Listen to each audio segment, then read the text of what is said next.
5. The bullpen did the rest, punctuated by Drew Storen's 26 save. Today, it's Jordan Zimmerman's turn to ply his trade at the deadline and keep the Mets' offense quiet.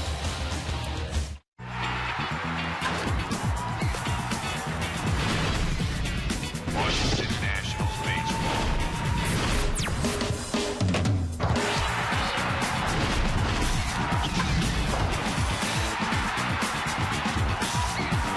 Washington Nationals baseball.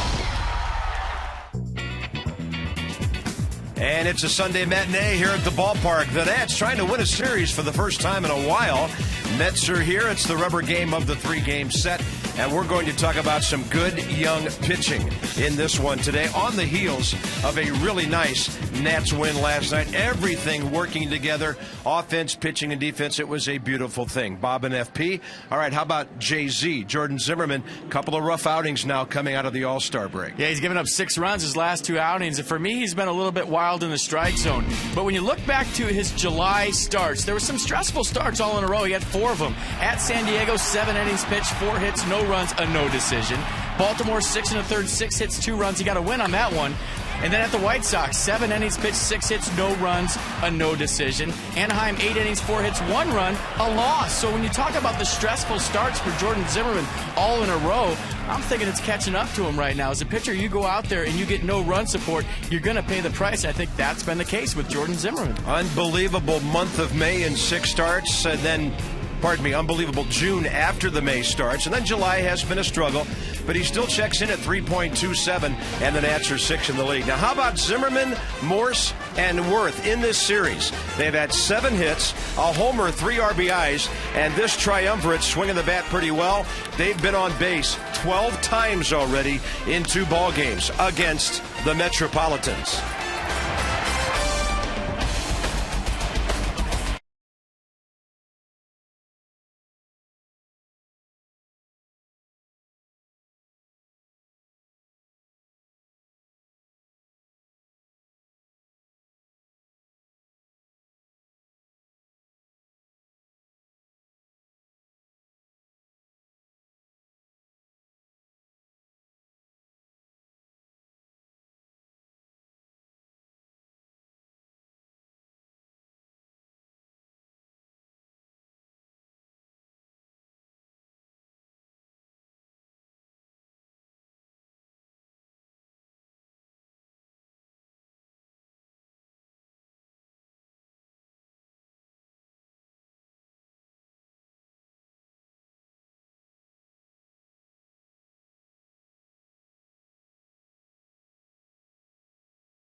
Brought to you by AT&T, the nation's fastest mobile broadband network, and by Hyundai. People are talking about Hyundai uncensored. See what they're saying at Hyundai.com. How about a walk around the monuments? How about a ball game? It's 92 degrees here in our nation's capital for a Sunday day game against the Mets. The humidity continues nice and low at 31%. Game time conditions brought to you by Train. Visit Train.com for an independent Train comfort specialist dealer near you. It's hard to stop a train. Mets are second in the league in hitting at 266. Daniel Murphy on fire at 380 since the first week of the month. Right now he's on a 7-game hitting streak, 14 for his last 29, and he has a couple of hits and an RBI in this series. He's also hit well in his career against Jordan Zimmerman. Zimmerman faces the Mets for the 7th time, 4.35 ERA. Got his first major league win against them a while ago, and he's 2-2 career against New York. And he's allowed 6 runs in consecutive starts after allowing more than 2 earned runs in a start just twice since April. Now, last time out against the Marlins, he allowed 8 hits in 6 2/3 innings, 6 runs like they already talked about. The positive from last outing, I thought he got sharper as the game went along. So we'll keep an eye on Jordan Zimmerman today. It's key for him to work quick on a hot day to keep his defense off the field. And the defense behind Jordan Zimmerman today for the Nats: Gomes, Bixler, Worth in the outfield, Desmond Zimmerman on the left side, Espinoza, Morse on the right side, and getting the nod behind the plate, Jesus Flores. And for Brian Bixler in center field, this is his first career start in center. He's played 1 game in center field. And get this, Bob, since 2005, this is the 27th center fielder for the Nationals. Oh, my gosh. That's why you're hearing a lot of trade rumors. Brandon Watson and Nook Logan, where are you? C.B. Buckner, 13-year veteran, has the plate. Dan Isanya, Dale Scott, and Jerry Meals. Scott is the crew chief, and who can forget Alex Escobar, who was really good for a couple of weeks. It's been a strange position over the year for the Nationals, no doubt about it. Game notes: Jordan Zimmerman, he's got the control going. Let's just hope he doesn't throw any fastballs over the plate in the middle. He's given up a few home runs. Angel Pagan appears to be some kind of key to victory for the Mets when he gets a hit. And Jason Worth on base 12 of his last 13 games, and he's hitting .344 over his last 9. Jose Reyes in this series just 1 for 7 with a couple of RBIs and a walk. Nats shut out the Mets last night, and here we go on a Sunday. Zimmerman, strike 1 at 1:37 Eastern.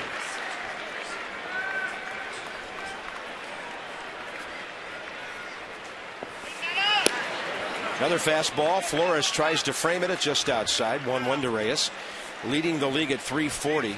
10th in on-base percentage at .381. First in hits and in runs. Targets in. He didn't jam him. He got it over the outer half. If you're going to miss your spot, put it on a corner. 3 consecutive heaters to start the game.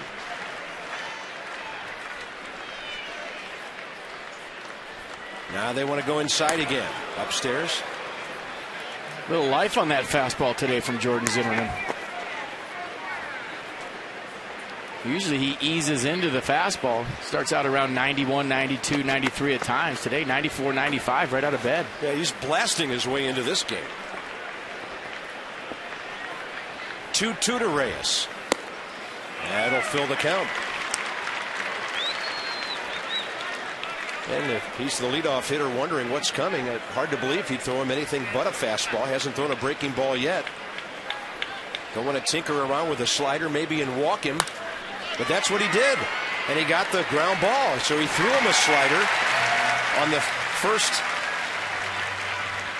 other than fastball pitch of the game and gets a ground ball to Danny Espinoza. And getting back, that's pretty good confidence right there in the breaking pitch, huh? Yeah, showed him a bunch of fastballs and went to the little slider. We'll keep an eye on that slider today of Jordan Zimmerman. I think it's been a little lazy lately. And when you talk about why has it been lazy, we mentioned it in the open. Every single time you go out in the month of July, there are stressful outings. Every single pitch you have to be perfect. And as a pitcher, that takes a toll on you, both mentally and physically. No run support in the month of July. Very little run support all season long. So as a pitcher, you go out there and you're thinking, I have to be perfect today. You know, every once in a while, a little 5 and dive would be nice. Zimmerman's got a shot, but he can't pick it up cleanly. And Willie Harris, who was 0 for 14, gets a base hit with the bunt. A do or die for Ryan Zimmerman right here. He tried to field it with the bare hand, the speedy Harris. Yeah, that was a hit right off his bat. I think if Ryan fields this regardless, he's safe. He got a good jump out of the box, a perfect bunt, and start the day 1 for 1. Daniel Murphy in the series, 2 for 9. Just enough hits, 1 each night, to keep his hitting streak going, now at 7 games. But he's averaging 2 hits a game over those 7. Justin Turner not in the lineup today. Willie Harris replaces him, gets on base. Willie doesn't run a lot, but if you forget about him, he'll swipe a bag on you. He's 4 for 7 this year.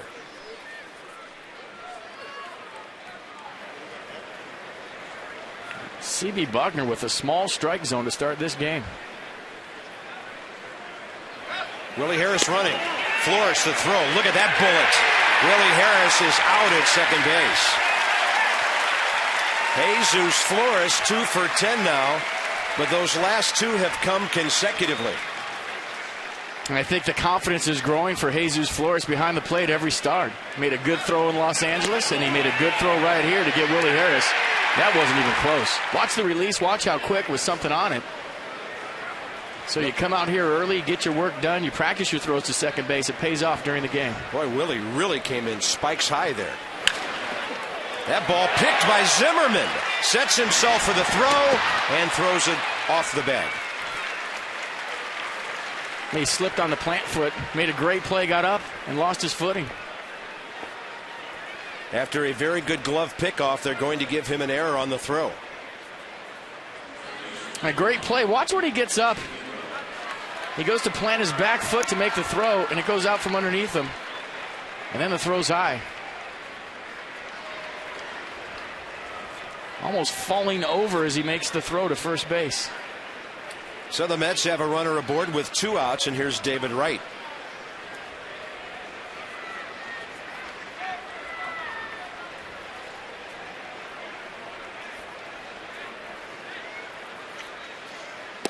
First pitch slider, a good one. David Wright's on a 9-game hitting streak.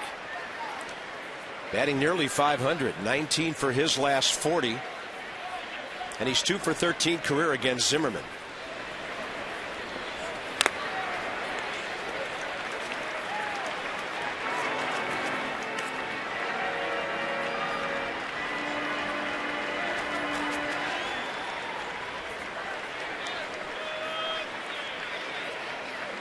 David Wright is on the rise, batting .280.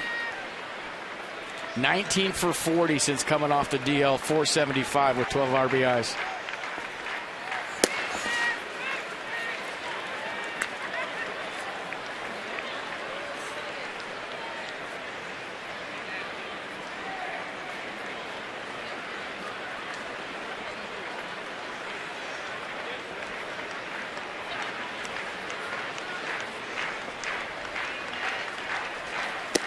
And Zimmerman trying to nibble that outside corner. 2 balls, 2 strikes.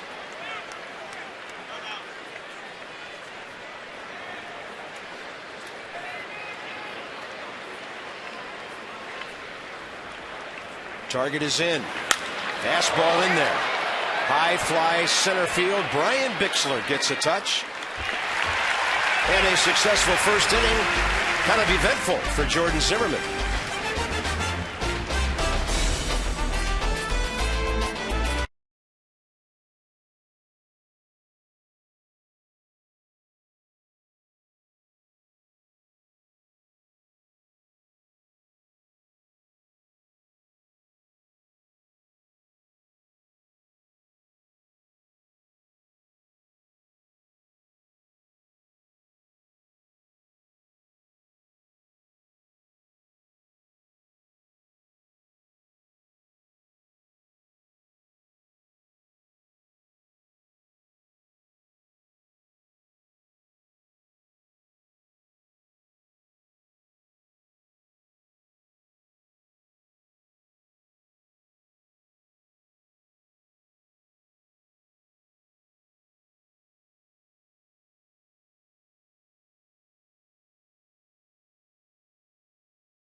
6. They've added a couple of points onto that team batting average in this series.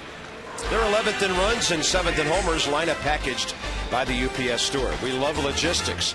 Jason Worth coming alive since the 19th of July. So this is about a 12-day span, batting .344 in 9 games. Told you earlier, he's been on base 12 of his last 13. And Jason has 3 hits, a homer, 3 RBIs, 2 walks in this series. Here's Jonathan Neese, who beat the Nats earlier this year.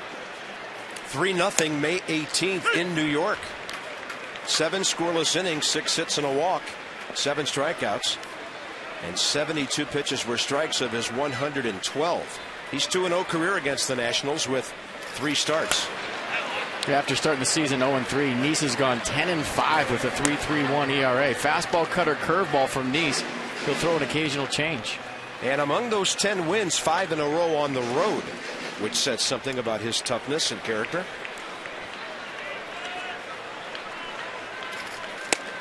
Bixler takes one just inside, and the count's 1-2. Brian, by the way, 2 for 3 career against Jonathan Neese. If you're wondering why he's leading off, that may be it. That and he can run. Right back to the pitcher on a hop.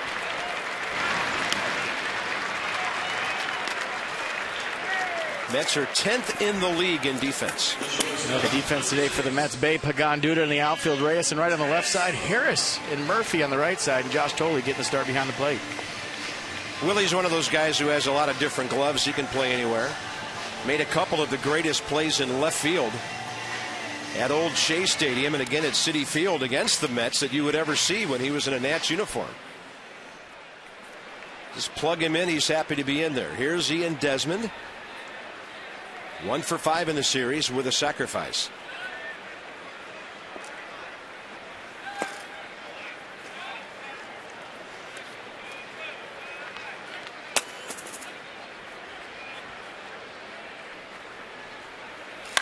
Right up the middle, and that one speared by Neese. Tough play. Well done. 2 outs. All right, so we've learned one thing in this game. Jonathan Neese can field his position. A couple of comebackers to start this game up. And if you watch the pace of Jonathan Neese, he works very fast. So a couple of guys today that are going to keep their defenses off the field. And Desmond with a pretty good swing. And Neese with a pretty good play. Jonathan Neese is only 24. He's from Defiance, Ohio. 7th rounder for the Mets back in 05. He was 9-10 in 30 starts last year. Career record of 21-20. Ryan Zimmerman 2 for 5 against him. Strike 1. Ryan in this series, a walk and 2 hits.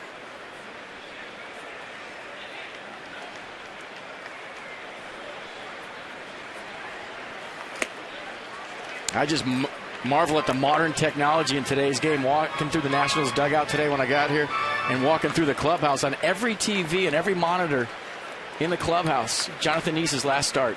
So everywhere you look on about 10 different flat screens, there he is throwing. So it gives the guys an opportunity to see what he has. Yeah, I'm glad they're watching reality shows down there these days. That's good. Ryan Zimmerman hacking. He's now hit safely in 18 of his last 21 games at about a .345 clip, and that's his 3rd hit in this series.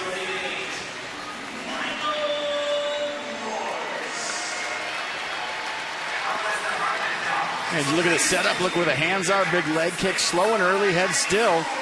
Really fighting to get on top of that baseball and stay inside of it.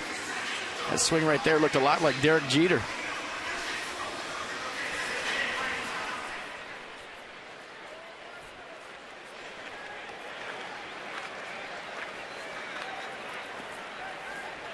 Cleanup man Michael Morse on base 4 times in this series. He's been hit by a pitch. He's been walked, and he has 2 hits. Checks in 8th in the league in hitting at .310.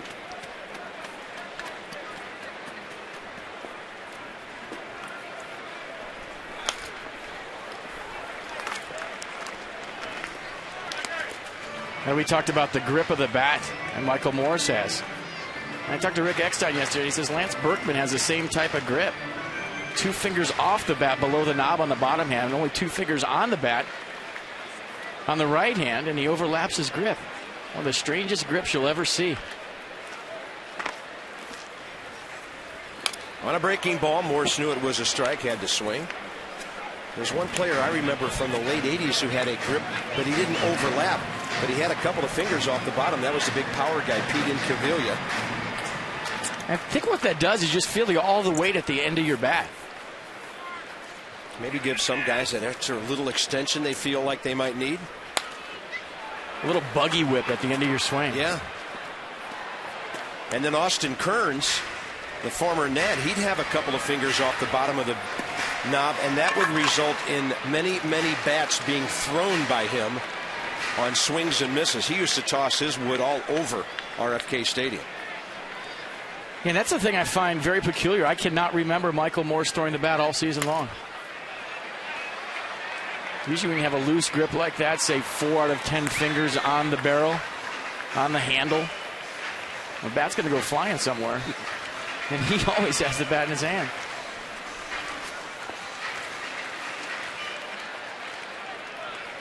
Zimmerman at first base, 2 outs. Michael fighting for his life here on an 0-2 count. Neese keeps throwing the ball close, and Michael keeps fouling them away. That's the cutter from Jonathan Neese. He'll go to it with 2 strikes, in on a right-hander. Nice job of fouling that pitch off. I think if you face a lefty with a good cutter as a right-handed hitter, you can really get in trouble looking for that pitch. Because you're looking for the ball middle in. The only thing you can really do with it is pull it foul unless he leaves it out over the plate. That's going to be a strike near the outside corner. C.B. Buckner gives Neese the call. Nats get a hit. Each team had a base hit. In our nation's capital, no score.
Ballpark. No score. Here's our Luna second inning feature. For 70% off all flooring, call 877-241 Luna. Shop smart, shop Luna. Guys who don't give up many homers and don't walk many, and Jordan Zimmerman right at the top of that list. In fact, he only gave up 4 home runs in his first 18 starts this year. They're really buying into that pitch into contact thing and definitely trusting his defense.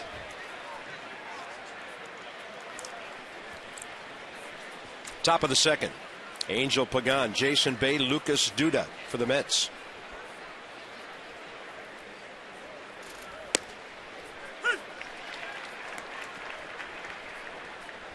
"16 pitches, 8 strikes." First inning for the Nats' 25-year-old starter. Out into right center. It's going to be a run for Bixler. He's going to cruise over there to get it for the first out. Like he's played there his whole life. Brian Bixler is just like Willie Harris. Plug him in anywhere. First career start in center field. And sometimes in day games, that's the hardest position. You have all the white shirts behind home plate, a lot of glare. Let's check out the jump right here. He's all over it. Brian Bixler, a guy with plus speed. And of all the outfield positions, the easiest one to play if you don't play it every day is center field. The ball doesn't hook. The ball doesn't tail. Generally stays true right towards you the whole time. It used to be my favorite position. Jason Bay had a good series so far, 4 for 8 with an RBI. working on a modest 3-game hitting streak, but we mentioned the 3-gamer because he's 7 for 12. Don't usually pay much attention to hitting streaks till they get to 5, 6, 7 games, but when a guy's averaging 2 hits or more per game, he's getting it going. Still trying to raise that batting average, which is at 238. 230 when the Mets came to town 2 days ago. And he's going to collect another one. Second base hit for the Mets. Yeah, stat we just showed on Jordan Zimmerman. With barely any walks this season, I think the word is out, right? You're coming around for about the third time the league has seen you, and they know you're going to throw strikes. So what's the game plan? Be aggressive. So that's when it becomes imperative that Jordan Zimmerman hits every single spot, almost on every pitch, because you know the opponent's going to be aggressive. You have to have your good stuff. You have to have your location. If you're wild in the strike zone and a team's aggressive against you, that's when they do some damage.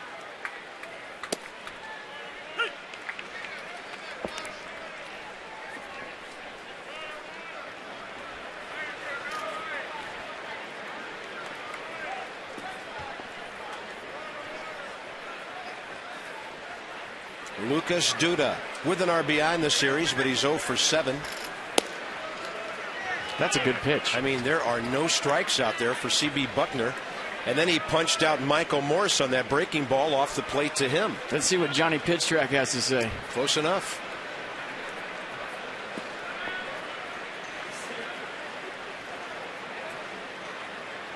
That was the edited version of what he said.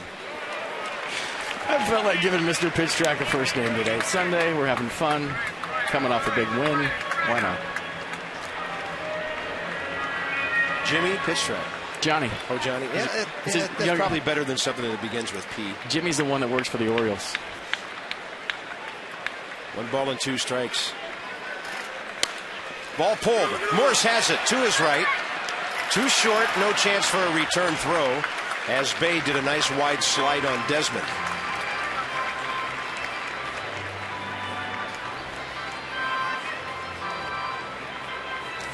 Dollar tickets are sold out for tomorrow night, but there are some tickets for $10 as the Braves come in on Dollar Monday tomorrow night. Still have some dollar parking, hot dogs, and select items. Nationals.com/specials.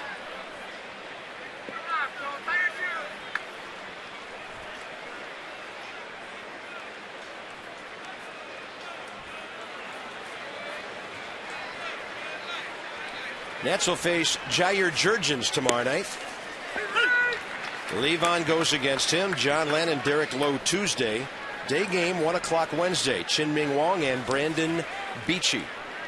Did you hear Michael Bourne's going to be here tomorrow? How about that? You talk about 2 clubs that have improved themselves at the expense of the Houston Astros. The Braves get Michael Bourne and the Phillies Hunter Pence. Now we hear the Astros might be trading Wandy Rodriguez. Will they have any season ticket holders left? There's white flag and there's fire sale. Wow. And that's a fire sale. And of course the Mets financially really in no position to do a whole lot at the deadline. Marlins haven't done anything of consequence, and the Nats have certainly built the organization with some minor league talent in the last couple of days. Some good prospects coming in.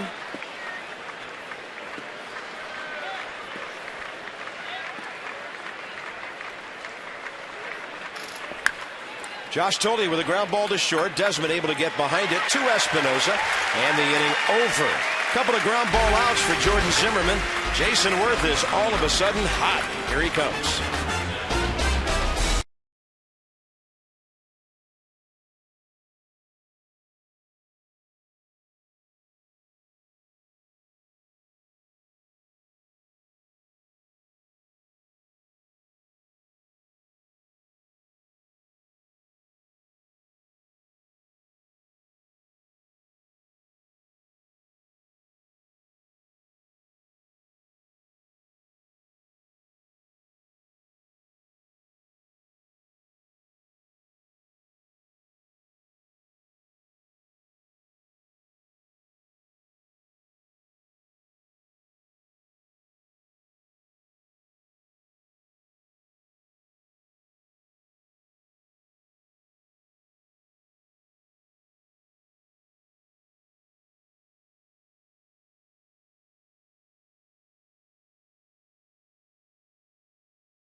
It's an interesting day in baseball. No score, bottom of the second.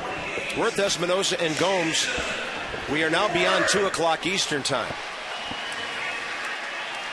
So, the trading deadline, these seconds continue to tick away, and we're not trying to make light of the situation, but this is real time, and things can happen during a ball game, just like they did in Houston yesterday when the Astros fans had to watch somebody come out and replace Hunter Pence, who ran off the field and ran right out of their lives. And you had some interesting takes before we went on the air today about what you think should happen with the trade deadline. My opinion on the trade deadline is, and I don't care what time of the day they choose, noon, maybe 2 o'clock, but in my opinion, the trading deadline should be on a day when all the games are night games, so you're not pulling guys off the field during the game to be traded.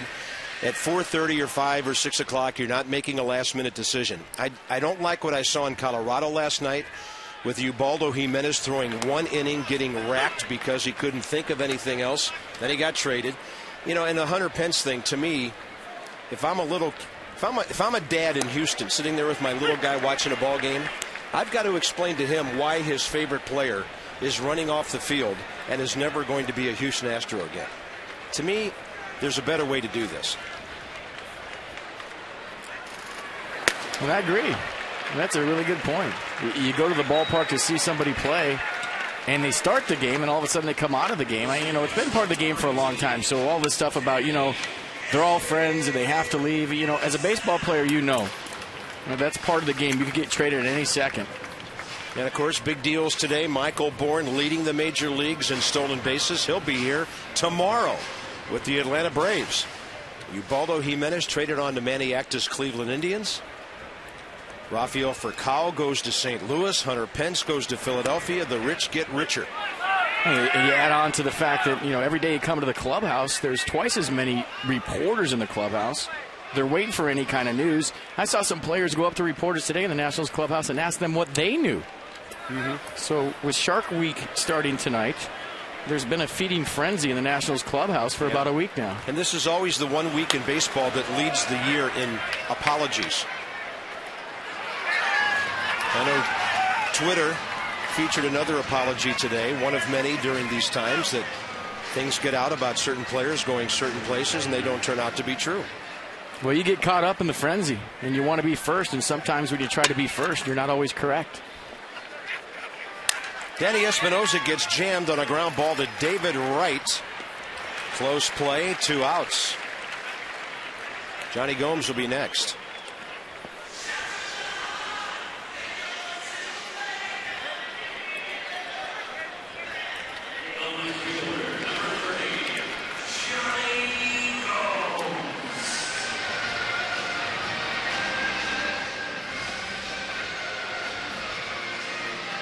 Johnny Gomes as a net, 0 for 3 with a walk.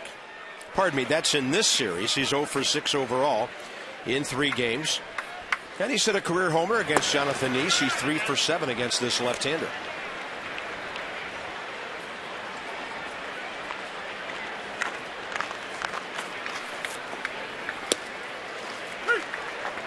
I think it's just a matter of time before Johnny Gomes gets locked in. A guy that wasn't playing every single day in Cincinnati. A lot of times when you haven't had a lot of at-bats, it takes you a while to slow the game down.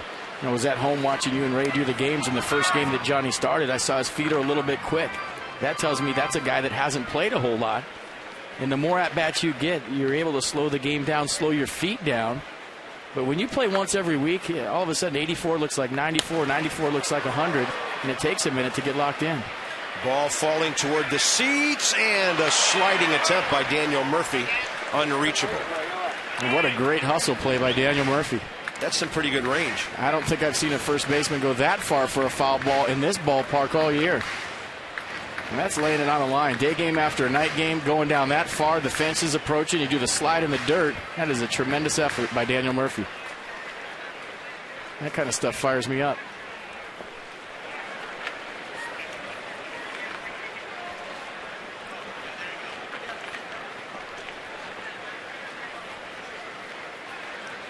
Target in. Gomes gets jammed, and he'll have his first Nationals base hit. Dropping one into right field with 2 outs. And a big sigh of relief from Johnny Gomes. His reaction was priceless as he was running down to first base. Almost like his first major league hit. No, he doesn't want the baseball. They're asking him if he wants the ball. And gets his hands in the right slot. And sometimes it's all it takes. The first hit is the hardest one to get for the season and when you're with a new ball club. So the fact that Johnny Gomes got that out of the way, you see him celebrate and run to first base. That guy is priceless. Nice wingspan going there. When Nats fans get to know this guy, he's going to be a fan favorite. There's no doubt in my mind. Here's Jesus Flores, 4 hits in 23 ABs. Johnny with a short lead, and Flores takes one outside.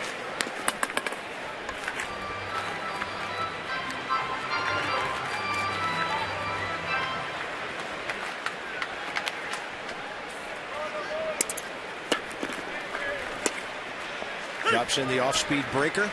73 miles an hour on that beauty. And the count's even. And that throw Jesus Flores made to get Willie Harris was bigger than you would probably think. You know, you steal that first base off a guy that has a reputation of not throwing guys out so far this year, then everybody runs wild. It's green light for everybody. They're going to test him all day long. It's almost like an outfielder. If you throw a guy out at a base, nobody's going to run on you anymore. And the fact that Jesus Flores threw out Willie Harris, you know, it's a shot across the bow of the Mets that, hey, you know, I got my throwing together, and you can't run on me.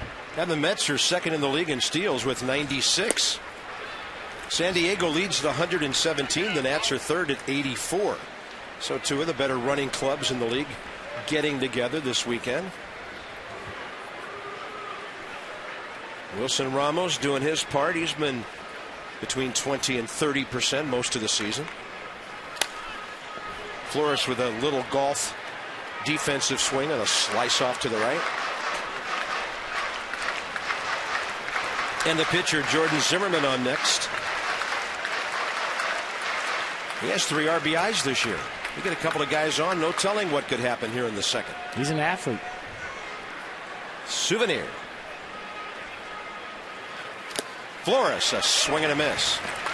2 Ks in the inning for Nice, 3 in the game. Pitchers will be leading off in the third, no score.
Alongside, what's better than that?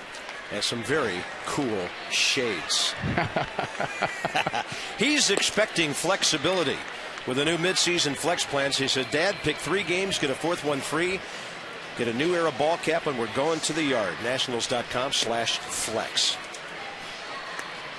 Atlanta Braves are in for 3 night games tomorrow and Tuesday, a 1 o'clock game on Wednesday. Jordan Zimmermann out for his 3rd inning, 30 pitches, 19 strikes so far. Jonathan Nice will lead off, and then Jose Reyes and Willie Harris. Nice with the bat this year, 3 hits. He's a 140 career batter.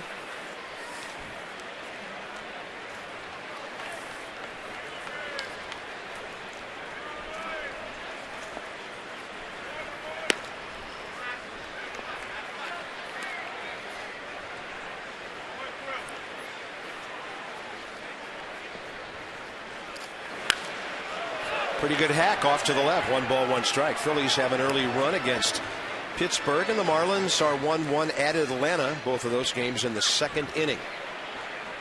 Raul Ibanez has hit his 15th for the Phils.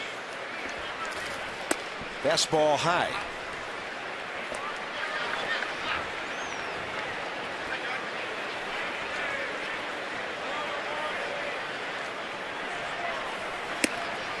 Similar spot.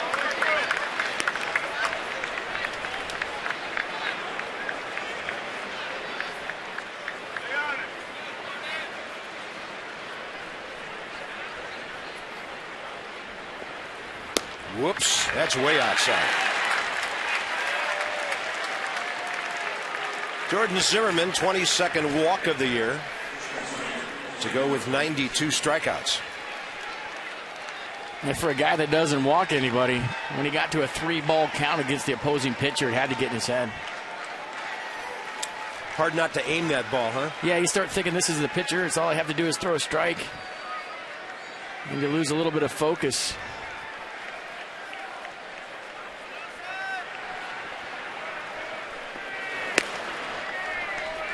And tried to get back into it with the slider, and that one was way up.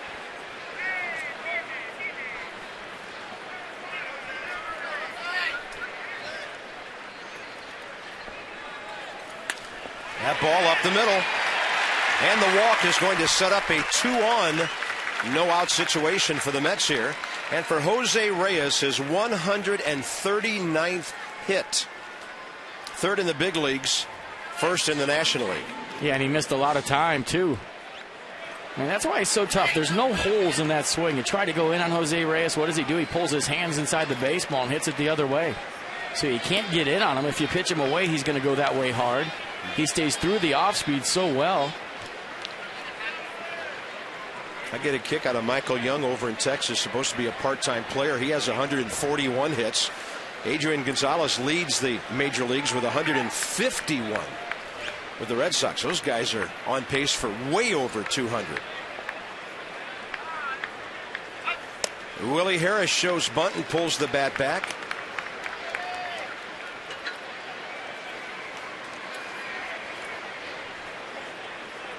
Willie with a perfect bunt for a hit. Off the bare hand of Ryan Zimmerman down that line, first time up.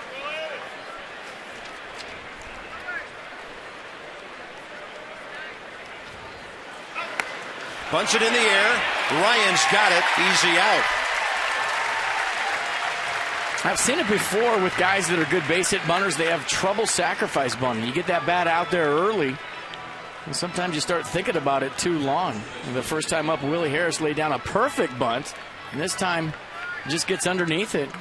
And the charging Ryan Zimmerman is able to catch the ball, and that's catch a huge break. I mean, he got a good pitch to bunt. I think he just tried to be a little bit too fine. Here's Daniel Murphy. Reached on the Zimmerman throwing error first time up. Ryan's been busy today.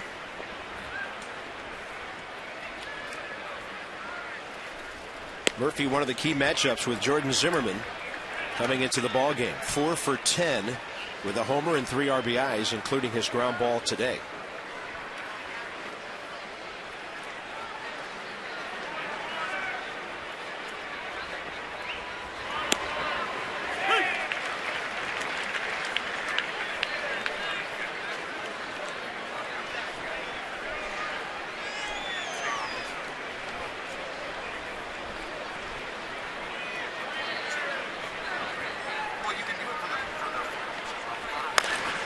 Inside with a fastball, bounced over there for a base hit.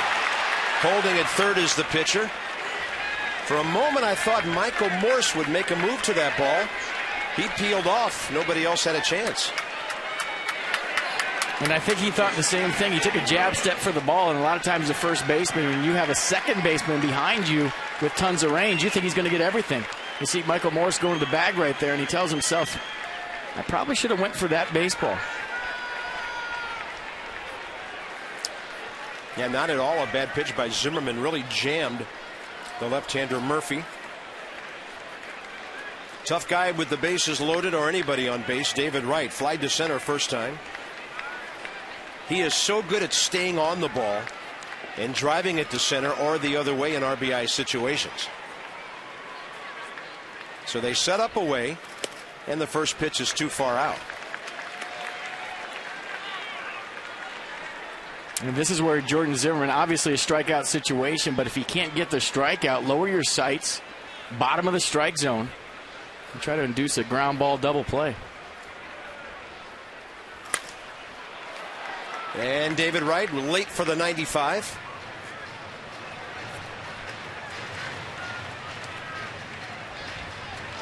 And this is where David Wright is so good at using the whole field. We've seen him in these situations, let the ball get deep, hit the ball up the middle the other way. And he'll pull a ball in this situation if it's a mistake, but he's thinking up the middle the other way. 1-1 count. Fastball just high.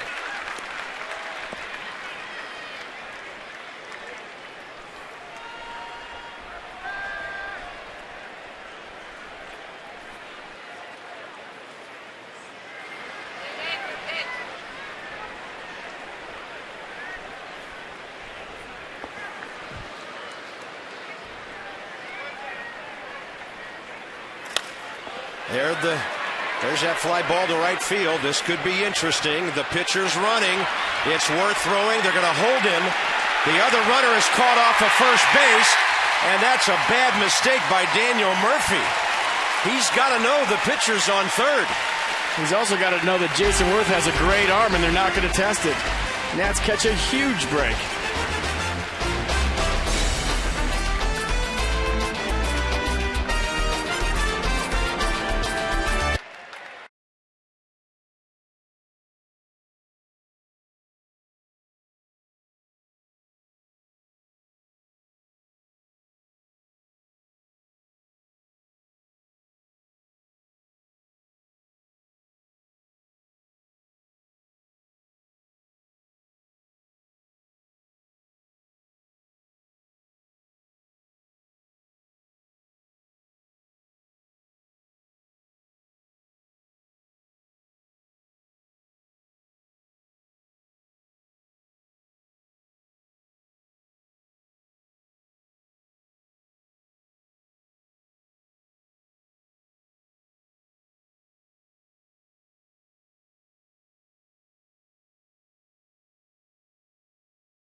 Play with Daniel Murphy. I'm going to tell you why he tagged up and why he was going. Short fly ball right here by David Wright. You got a plus thrower in right field in Jason Worth. Jonathan Neese on third base. So he's thinking that Jose Reyes is tagging in front of him and that everybody's going to tag, maybe draw a throw from Michael Morris and get the run across home plate.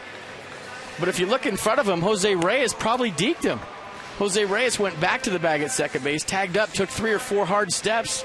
And Daniel Murphy was simply going with Reyes. Reyes put on the brakes, went back to second, and it was too late for Murphy. But they were all trying to draw a throw so that Jonathan Neese could score from third base. The only thing they got hung up on is Jonathan Neese didn't go. Jason Worth gets his 7th outfield assist of the year and the 58th of his career. Jordan Zimmerman leads off, bottom of the 3rd.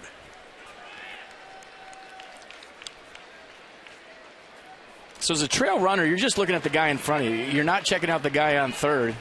And Daniel Murphy's eyes were on Jose Reyes. And if he goes back to the bag and tags and looks like he's going, you go back to the tag at first base and do the same thing. Two-hopper left side, David Wright.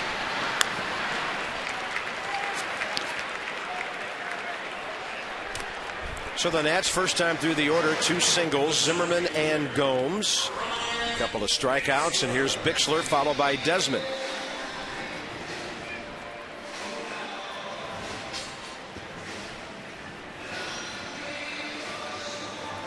It's only the second time in his career he's led off. Comebacker to the pitcher first time.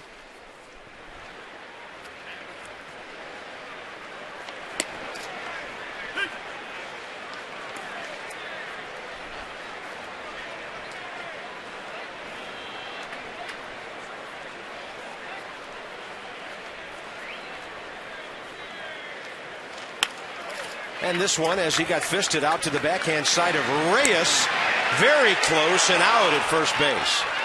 Brian Bixler gets down the line as fast as any right-handed batter in baseball. He's a low flyer, too. It doesn't look like he's putting forth much effort. He's sneaky fast. I think the word's getting around the league as you see Jose Reyes hurry the throw right there, and that was really close. You know, watch how effortless this is. It doesn't look like he's running, but he's flying. I know. It's amazing. It looks like minimum effort there. And here's Ian Desmond, whose hot shot up the middle was grabbed by Jonathan Neese first time. He'll bunt it in the air, and this inning's over. The ball is carrying to left. Wow. Get a bunt on the ground. Everybody popping them up.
National troop recognition. We're waving our ball caps, and so are they. We're waving ours to salute them. And at DynCorp, we serve today for a better tomorrow. Bo Porter says yes, sir. A different kind of wave. Nice family fun pack day here. A lot of folks still take advantage of that nice promotion. And here we are, top of the fourth inning. The Mets and the Nats are scoreless. Washington out hit by New York, 4-2 so far. Angel Pagan, Jason Bay, and Lucas Duda.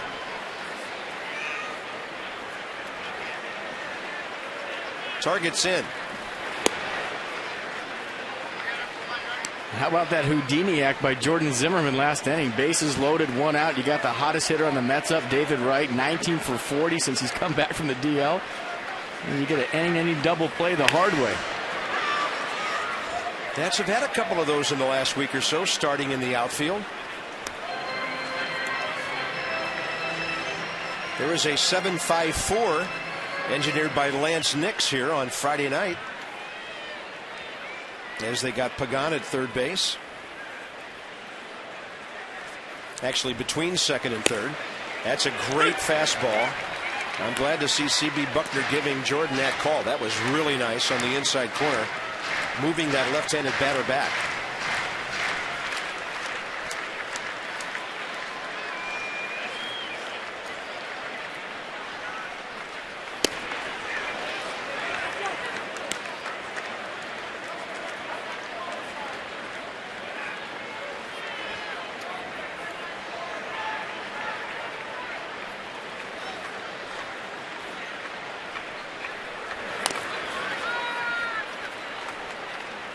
He's got the quick slider going today.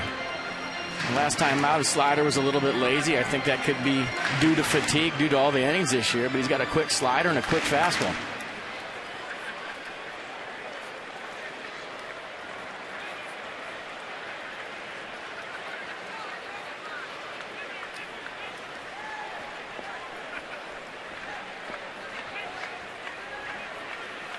On a 2-2 pitch, fastball up. Jordan Zimmerman, first strikeout today. Kinetic on the pitch track. And just an elevated fastball with 2 strikes, and it's been crisp since the first inning. 94, 95 miles an hour, good movement on it. So Jordan Zimmerman's got the A stuff today. Kinetic North America, providing world-class technology to our national and homeland security customers with our pitch track. A check swing by Jason Bay. Bay having a good series, 5 out of 8. 4 singles and a double. Jason Bay has 70 hits this year. 15 of them have gone for extra bases. He's now coming around back healthy. But so far, the Mets haven't received much of a power return on their $66 million investment. No doubt this guy's a good hitter, line drive guy. And Citi Field, not exactly the friendliest left field for home runs. The Mets are 12th in the league in homers with only 68.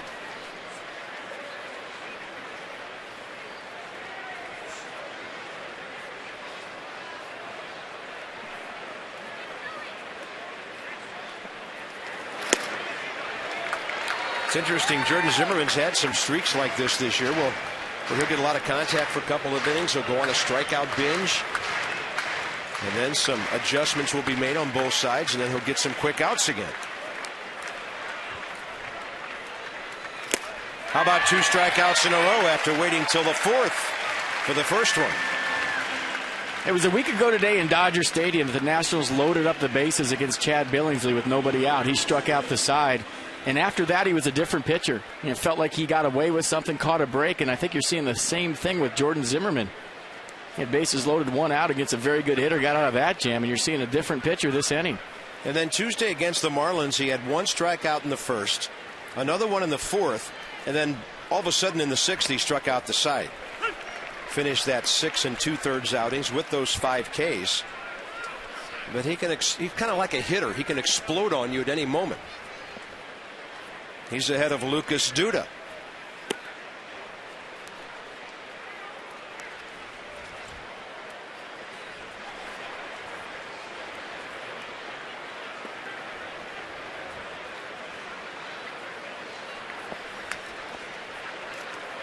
Nobody catching up with the fastball right now.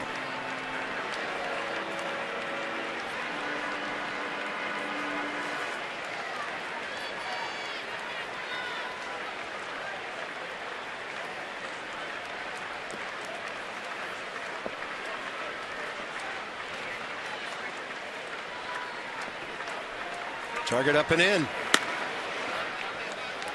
The Texas Rangers just acquired Heath Bell. The National League West is getting easier by the moment for the San Francisco Giants. Wow. They picked up, what, Orlando Cabrera from Cleveland? Ubaldo Jimenez gone. Heath Bell gone.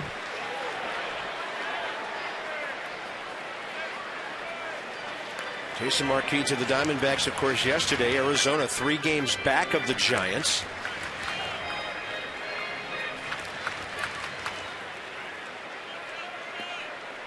San Francisco trailing 4-0 at Cincinnati right now. Diamondbacks at Dodger Stadium later. I would think Jason Marquis won't be sitting around too long before his next start. Obviously due to throw here yesterday. In that ballpark, the sinker better be sinking. The ball flies in Arizona. 3-2 pitch. And it's really hit hard right at Michael Morse. A lot of baseball showing on that snow cone. It's a 1-2-3, top of the 4th for the Nats.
Zimmerman, Ryan, that is, Morrison Worth coming up.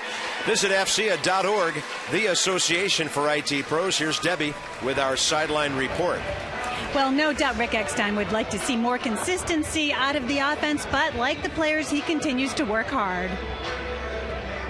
When you're prepared mentally and physically, then when the opportunity shows up during the game, you should be in the moment and understand what you need to do and be able to execute. And that's where I hang my hat at night, is making sure that I show up and I give my best every day and I prepare the same way. And at the end of the day, I got to reevaluate and keep going. Rick is very even keel. If you watch him on the bench, he's constantly got that same positive attitude. And Ian Desmond told me, too, that the players really do feed off his unbelievable work ethic. And Ian said he's just so passionate, and you can really tell he cares. Bob, FP?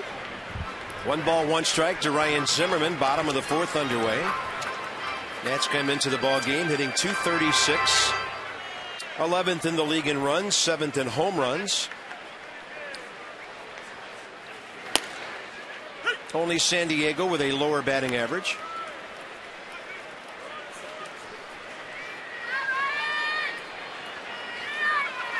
Ryan Zimmerman, solid, clean single up the middle, first time up. And Ryan is on a roll here.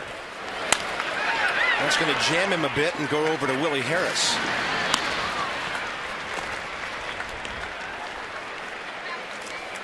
Dollar tickets for tomorrow night sold out. But there are dollar hot dogs, select other items, and dollar parking. Go by the website, nationals.com/specials. You can find out where to park for $1 and all the other fun we can have tomorrow night. Livan Hernandez and Jair Jurgens for the Atlanta Braves, who will have a new center fielder and leadoff man, Michael Bourne, featured tomorrow night. It just goes to show you how accurate Twitter is. Mike Adams to the Rangers, not Heath Bell. Everybody correcting themselves. Oh, my God. So that'll be the last update I give. Well, I'm going to put something on there. I'm going to go, maybe during the fall, I'm going to go to a college campus, visit a journalism class, and see what they say about Twitter. Michael Morse is going to have an extra base hit down into the left field corner. Hot shot right over the bag. So Michael continues his production. 25th double of the year to go with 17 home runs. Captain America back at it again today. Shocker. Another double. 25th of the year right down the line. It just seems this every single day, every single swing on the barrel. Look at the Exmo swing. Head is perfectly still. You talk about hitting around your head and your head not moving. That's why he's making good decisions consistently at the plate. And that's why he's barreling up baseballs. That's our Jeep Exmo, the Chrysler, Jeep, Dodge, and Ram Summer Clearance event. These offers won't last long. Hurry into your local dealership. Nats with a runner in scoring position for the first time today. Jason Worth heading back to the dugout momentarily. I'm going to tell you what I meant by hitting around your head. As a hitter, if your head is still and you can see the baseball, you're making good decisions. Look at this right here. That is perfect. The head is not moving. A lot of times when you see a guy struggling, their head goes this way. When the head goes forward, the ball's jumping on you. It's moving all over the place. And the fact that Michael Morse is one of the best hitters in the National League is due to the fact that he's keeping his head still. Very slow with his feet, very quick with his hands, and the head is frozen. Jason Worth struck out on 3 pitches first time, and Jonathan Neese throws him a bullet right there. It's a hard thing to accomplish as a hitter. You want to go get the baseball. You want to be aggressive and go after the ball. But, I think it's as simple sometimes as you can't hit what you can't see. And if you can keep your head still and trust your hands, you're going to make consistent contact. That's taking adrenaline and what you're thinking mentally and all that out of the equation. Slowing the game down, huh? Yeah.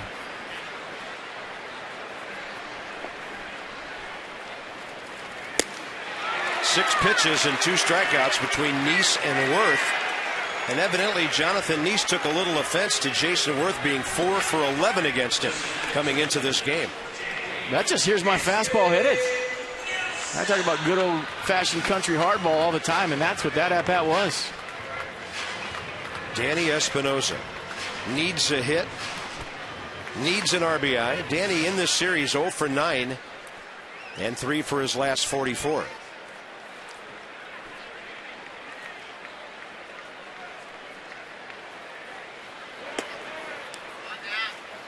Yeah, first 1-1 might win this game. First team that scores, both pitchers, good stuff in the strike zone, great tempos going.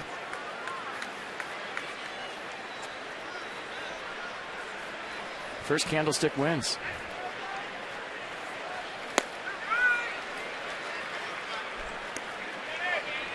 Lately, teams have really been pounding Danny inside.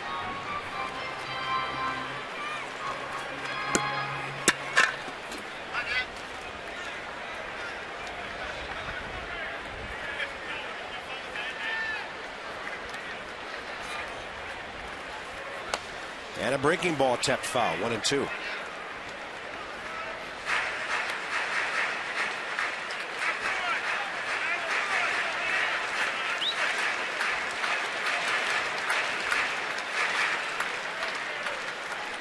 Jonathan Neese at 50 pitches late in the 4th inning. Jordan Zimmerman has thrown 64 in his 4.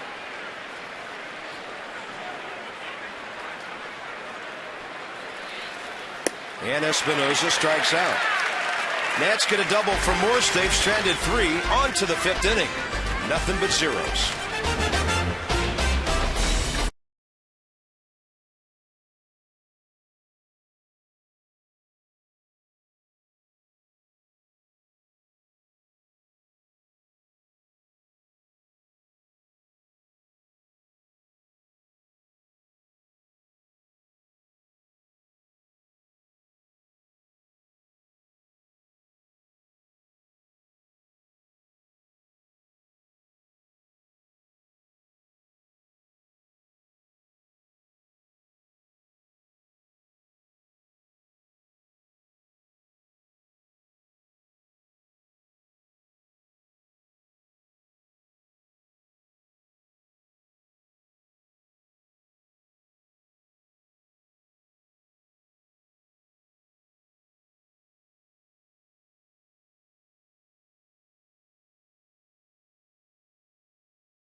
For either ball club, 7 hits combined. Now the Mets are one of the best road teams to be found this year. 7 over away from their home ballpark. I'm not sure they've done it by running the bases poorly. Yeah, Jonathan Neese led off the inning with a walk. He's on third base with 1 out, thinking, oh, I'm going to get some serious run support. Willie Harris pops up the bunt, and David Wright flies out to short right field. Jason Worth with a good throw. And check out the play by Michael Morse. Don't sleep on the fact that he was going away from that play, a little spin move, throw right to Danny Espinosa, right on the money. So Jordan Zimmerman with a Houdiniac gets out of trouble in the 3rd, and it stands at 0-0. A pretty good play right there on the relay throw. Going away from the play, by the mound. Sometimes when you spin around, it's hard to pick up your target. Perfect throw to Danny Espinosa for the 3rd out. Josh Toley, the catcher. Jonathan Neese, the pitcher. Then Jose Reyes here in the 5th.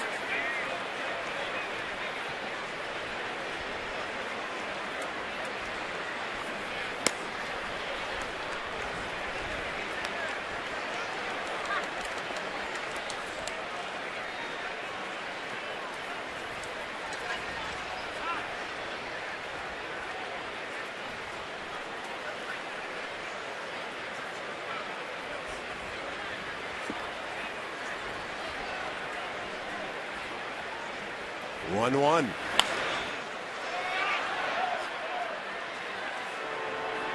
Hollywood Casino Charlestown Races, where they have action-packed table games and red-hot slots. They give us league leaders, and on the road again, the Mets, one of the best in baseball, second best to the Phillies as far as winning percentage, but the most wins of any of those ball clubs away from their friendly confines. There goes Josh Toley fouling off pitches again.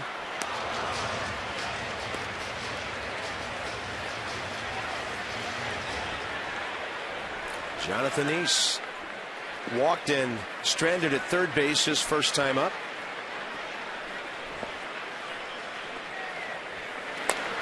Defensive swing, and Toley fouling a ball right into his body. And I think that's a perfect example of the quick slider that Jordan Zimmerman is featuring today. It looks like a fastball for about 55 feet, and then it breaks down and in. And Toley saw this as a fastball when he committed to it. And all of a sudden it's breaking in right on top of you, and that was one of those hit or be hit. That ball might have hit him if he didn't swing.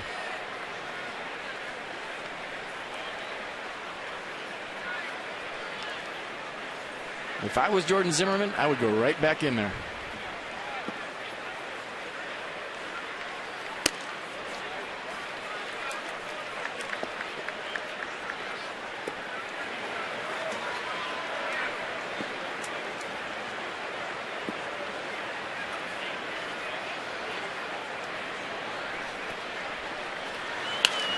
Line drive and foul down the third base line. Went with the curveball right there, left it a little bit up.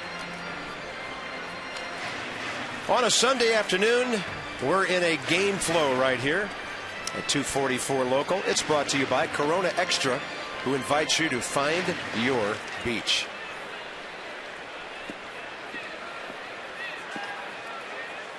Two balls, two strikes.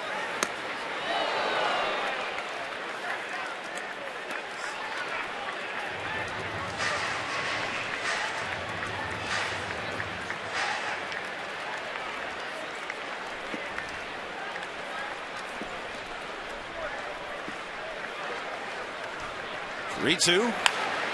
Toley. He's a tough guy to get the ball by. We remember that from Citi Field earlier this year. Yeah, I think you were onto him after about 2 at-bats. Yeah, we had the foul ball meter on him. And he is a pitch count killer. He spreads out, no stride. Not afraid to throw a bunch of souvenirs in the stands with 2 strikes. Finally hitting one fair. Johnny Gomes says, "I've got it." It's 5th inning underway. Jordan Zimmerman having to battle long and hard to get that number 8 guy.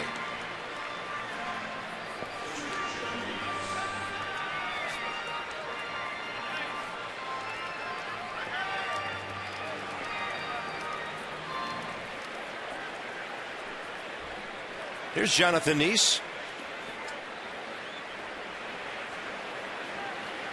Where Jordan just needs to rear back and fire, not try to be a dart thrower. Pitchers to other pitchers, sometimes aiming it, and he walked him on 5 pitches first time.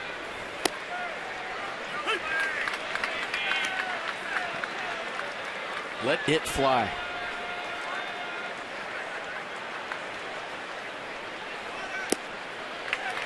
Goes slide piece on him.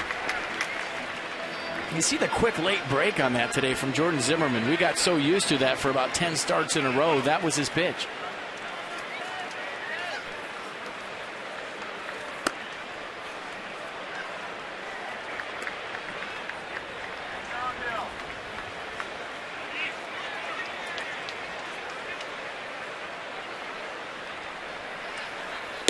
There he gets him. Neese knew it. He walks away. Strikeout number 3 for Jordan Zimmerman. Potomac Nationals are home for the weekend down there at Fitzner Stadium in Woodbridge. For tickets, you can call 703-590-2311. Dropped another one to Frederick last night, 6-2. But the Peanuts playing some good baseball. A lot of good prospects down there. PotomacNationals.com. Check out the website. A lot of fun, a lot of giveaways, a lot of creative promotions at the ballpark.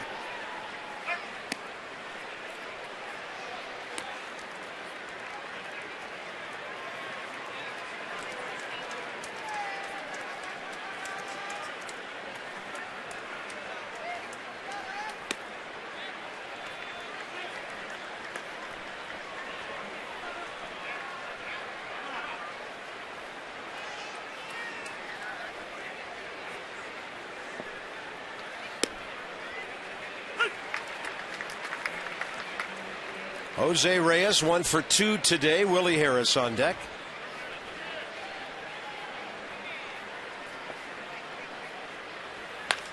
Reyes lashes one to center, and Bixler will take it on a hop. That's a good play by Brian Bixler. You go to get that ball, it's a home run. You come up empty on a dive right there with 2 outs, and Jose Reyes is crossing home plate with an inside the park home run. Didn't have a good beat on it. Play it on a hop and go after Willie Harris. And he gets a good jump. He goes after the baseball right here. And with 2 outs and a fast runner, if you're not sure, do not dive. Keep that ball in front of you. That's a good play for a guy that hasn't started in center field before. Yeah, know who's hitting, know the situation.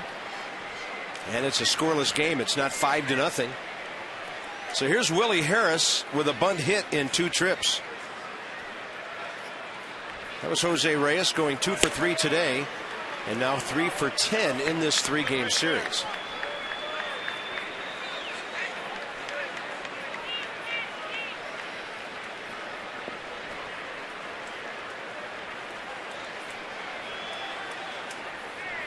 Runner goes.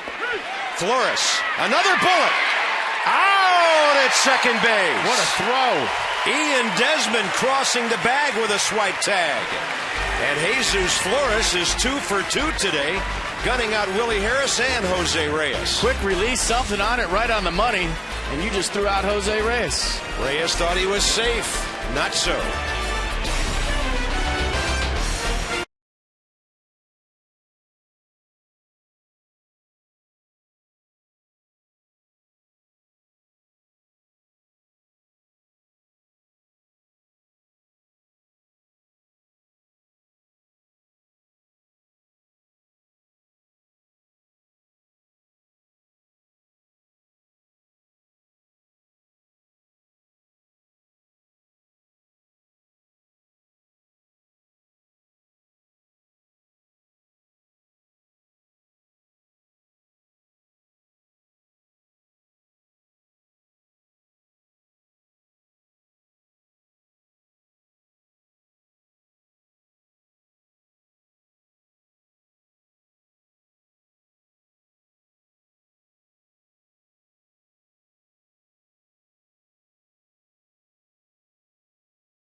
By Hyundai.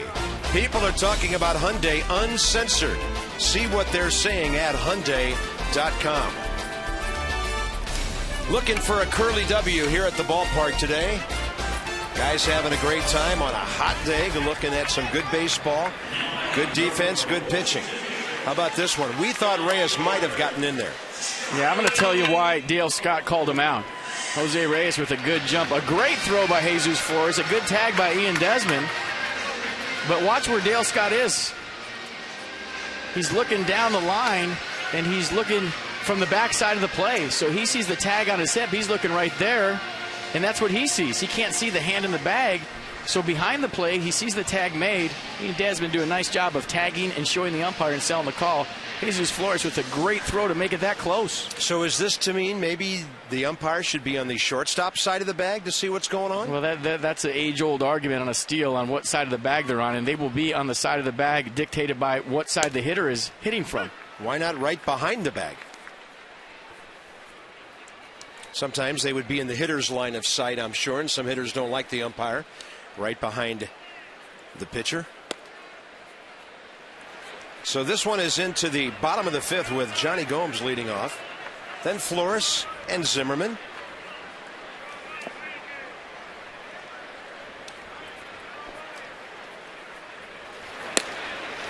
Fastball sizzles to the outside corner. Johnny Gomes a flare to right for a base hit first time, one of 3 Nats hits. Flores has had a good day defensively.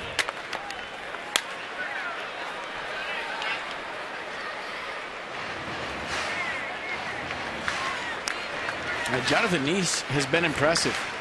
Working both sides of the plate, cutter in, fastball away. Has a great 12-6 curveball.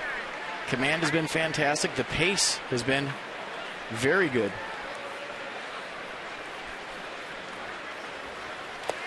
Johnny identifies the breaking ball and takes it.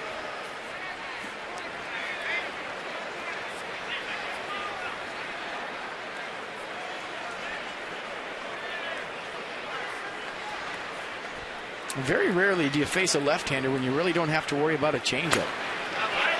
I mean, everything pretty hard from Jonathan. He's even his curveball in the high 70s, and a fastball in the mid 90s, and cutter's probably a little slower than that. You go up there as a hitter, I mean, you face lefties, the big thing you worry about is a changeup. And Jonathan East only throws it a couple of times a game, so you just throw that out of your mind. Pretty much fastball, curveball, 2 pitches. One of the fastball cuts, the other fastball stays straight. I find that a little bit refreshing, actually. A 24-year-old pitcher not trying to throw 4 pitches and throw them all well. Things can get complicated for young pitchers like that, FP, and as his career goes on, I'm sure he'll make that adjustment and develop the off-speed. If he needs to. And right now he's doing it with 2 different kinds of fastballs and a curveball, so basically 2 pitches. Great weight by Jesus, or rather Johnny Gomes, by the way. He just waited and flared that ball out to left center. He's 2 for 2 today. Yeah, get that first one out of the way. Now you relax. And that was a great at-bat. Now 2 for 8 is Nat. The key to that at-bat was fouling off the nasty cutter before. He got a tough pitch on the inner half that he fought off down the line, bought himself another pitch, stayed on the curveball, stayed through it. And his head is still, and watch the extension. Fooled a little bit. You see the bat shaking right there as he stays through the curveball down the way. And that was a good piece of hitting. All of a sudden, Johnny Gomes is hot. Hurry into your local Dodge Ram dealer. Great offers won't last long on the Chrysler, Jeep, Dodge, and Ram summer clearance event. They bring you our Exmo. So here's Jesus. Struck out swinging first time. Nationals with their 4th base hit. They've yet to put 2 together in the same inning.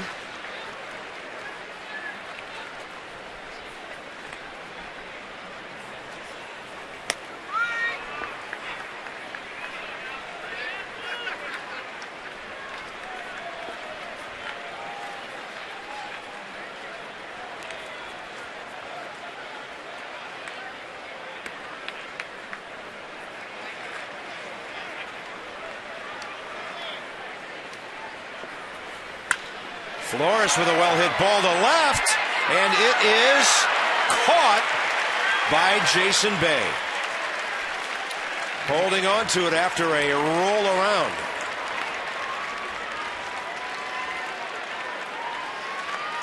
That play was called by the 3rd base umpire, Jerry Meals.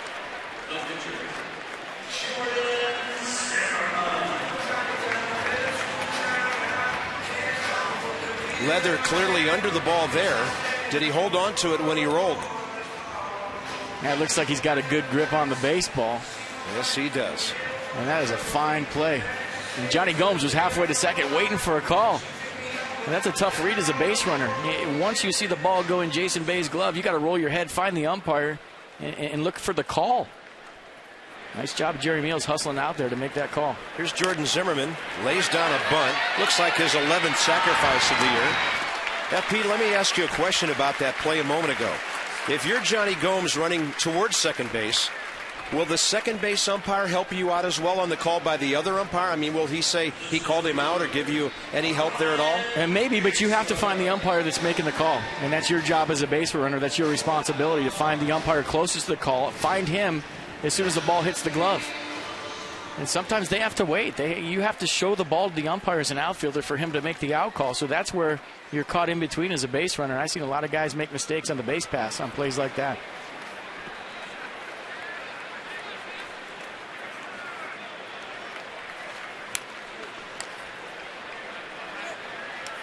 So an RBI chance now for Brian Bixler. The Nats are 0 for 2 today. With runners in scoring position, Morse doubled in the 4th, but Wirth and Espinosa struck out. Only their second runner to make it this far. A base hit to center field. Johnny Gomes is going to have to hustle. Pagan has a great arm, and he's playing very, very shallow.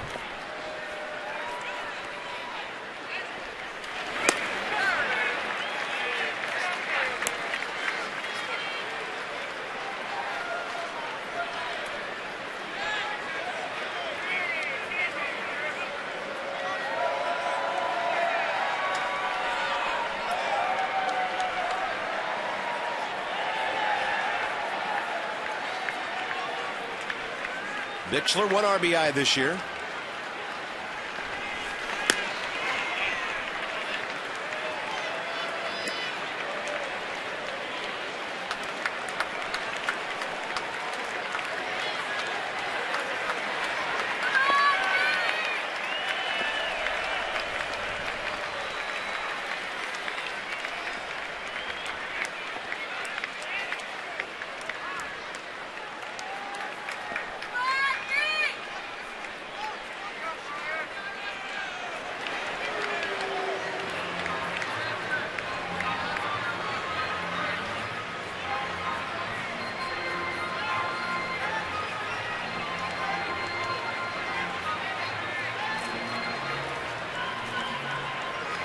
Bixler has grounded out to the pitcher and to the shortstop.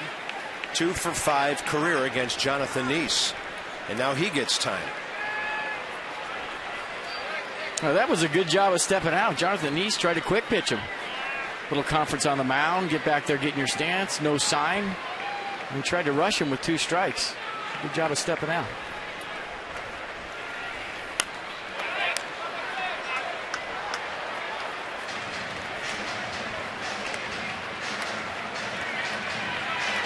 And if my memory serves me correct, Jonathan Neese did that a couple of times to the Nationals, last time in New York.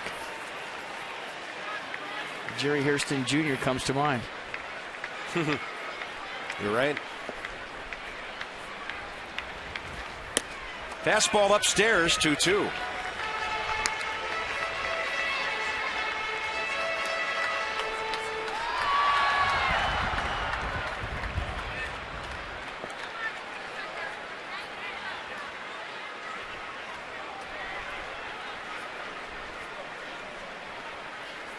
Bixler strikes out. Nats having a contact problem. They've had all 3 strikeouts today with runners in scoring position.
Look at Teddy.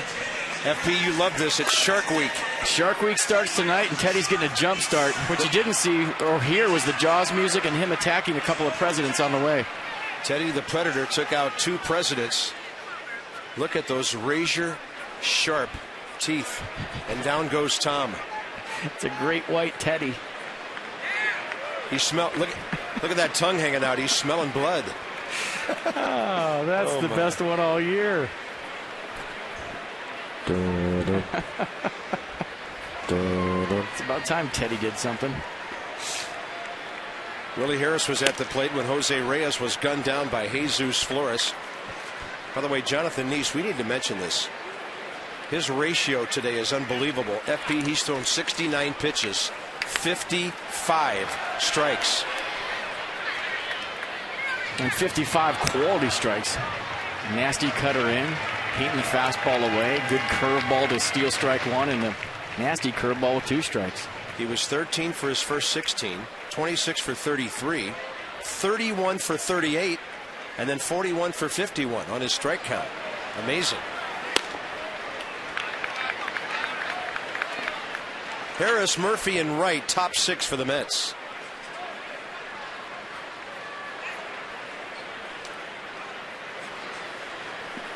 Carlos Guillen, by the way, just hit a homer in the bottom of the 7th for the Detroit Tigers.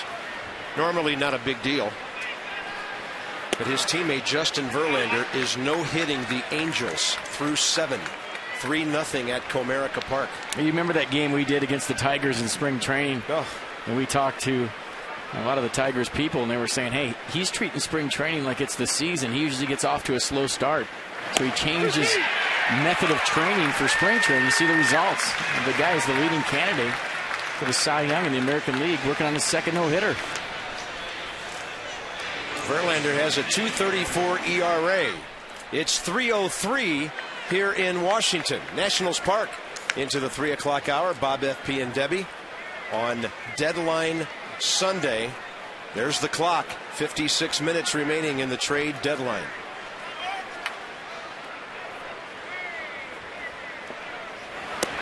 We tried to fly in Alex Trebek and the Jeopardy music, but neither was available. Daniel Murphy, the hitter. I think there's a built-in hold at 9 minutes, though.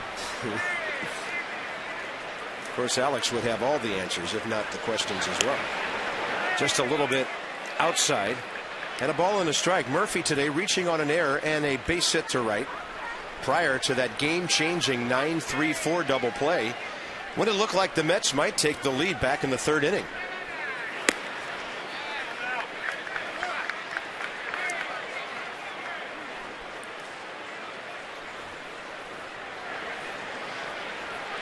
David Wright hit that fly ball out to Jason Worth. 2 balls and a strike here. Up the middle. Zimmerman reached and couldn't get it. Daniel Murphy is on some kind of roll. He is 16 for his last 32. So an 8-game streak, batting .500. David Wright, the subject of some AT&T trivia for us. Fact 1. 7 consecutive multi-hit games, longest active streak in baseball. 0 for 2 today.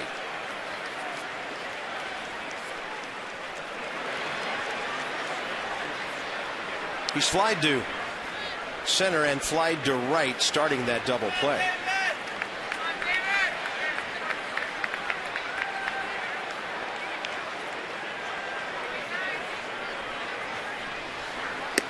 First pitch breaking ball just stays up and in. Daniel Murphy's nickname should be Barrel. I mean, everything he hits is loud. It's not always far. It's not always in a gap. But the guy is so consistent, ball to barrel, barrel to ball. He keeps his head still. We watched his swing last night. Everything he hit on the barrel, the first 2 games in this series. I don't think he's hot. I think he could flat out hit.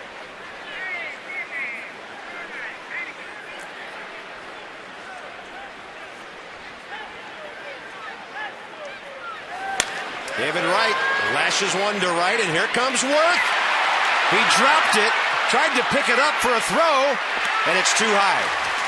He had 2 chances to pick up the ball and get a force play at second base.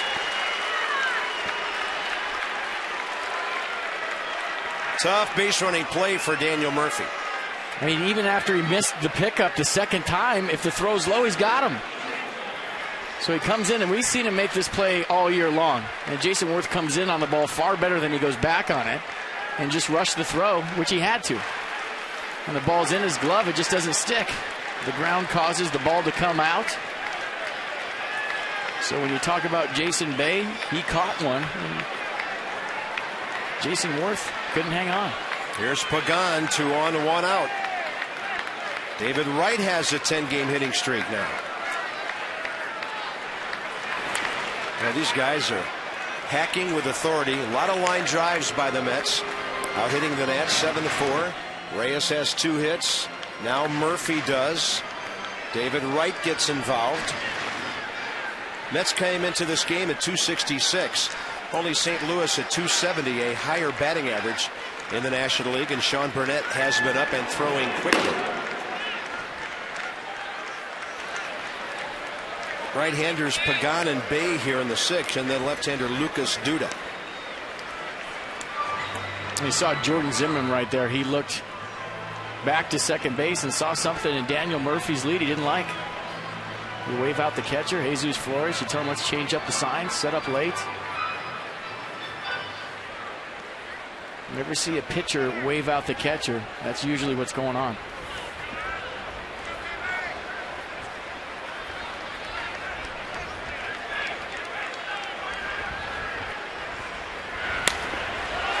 Off-speed pitch, hooking near the foul pole. 20 feet or so to the right of it. And a loud 0-2 count. That's a designer strike right there from Angel Pagan. That ball had distance. It had the sound, and it just took foul at the last second.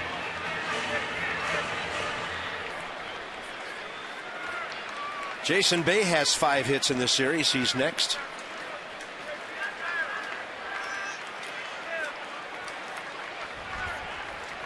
Jordan Zimmerman's 100th pitch. He had a 16-pitch third inning, 18 in the fourth, and then 21 in the fifth. Thanks to Josh Tolley fouling off all those pitches.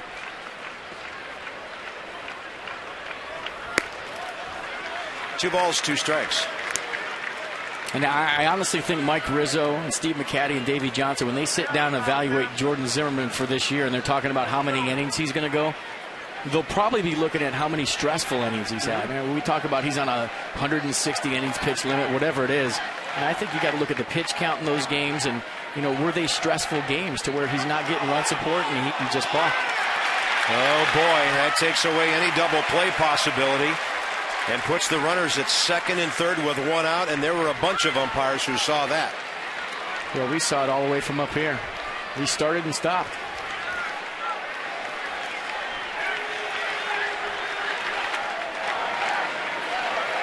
So he thinks he has the sign from Flores. He's good to go, and he looks up, and Flores is still putting down signs. So he had to stop. And what you have to do there, easy to say, is step off. 2-2 now, infield in. And Pagan was ripping. That's a great pitch. There's not a whole lot you can do with 94 in your hands. I say go back in there, either with a slider or another fastball. This is how you bury a fastball with 2 strikes. If you're going to go in, get it in there.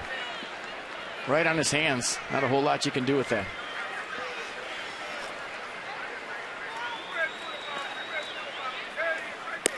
Got him looking. On the corner, away for the second out. Or backdoor, a nasty slider. That'll work too. Here's a quick slider we've been talking about all day. Off the plate away. Pagan sees ball. It comes back for a strike. Flores framing it well. He's just going to say that. Good frame by Jesus Flores. 5 strikeouts now for Jordan Zimmerman.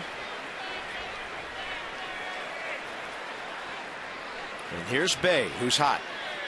1 for 2 today, 5 for 10 in the series.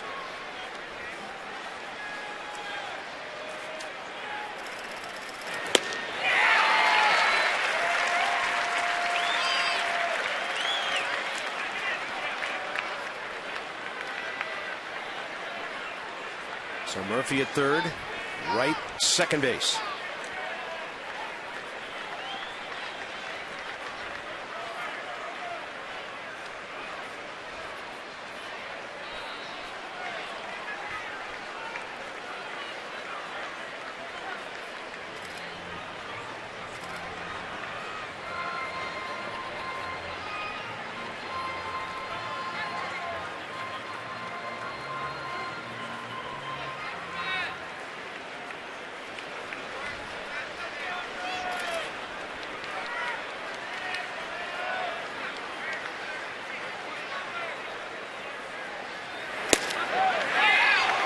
Jordan Zimmerman throwing with everything he's got left here in the 6th inning. Over 100 pitches.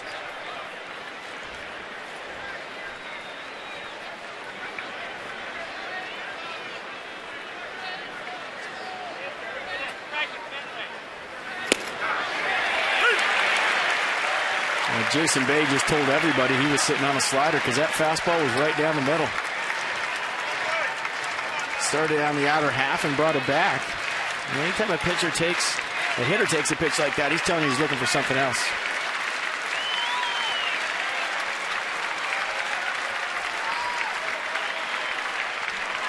Fastball up.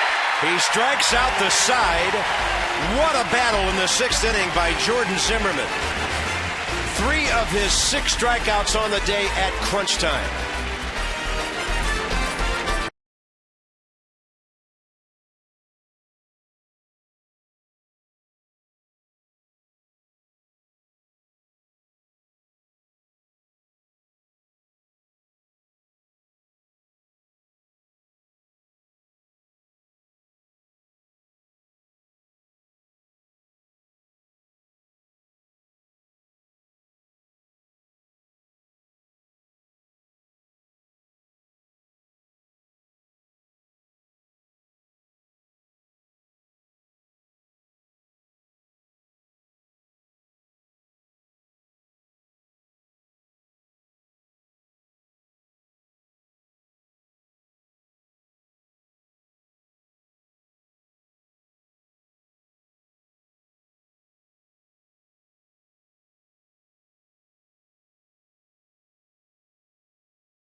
Top of the 6th inning for Jordan Zimmerman.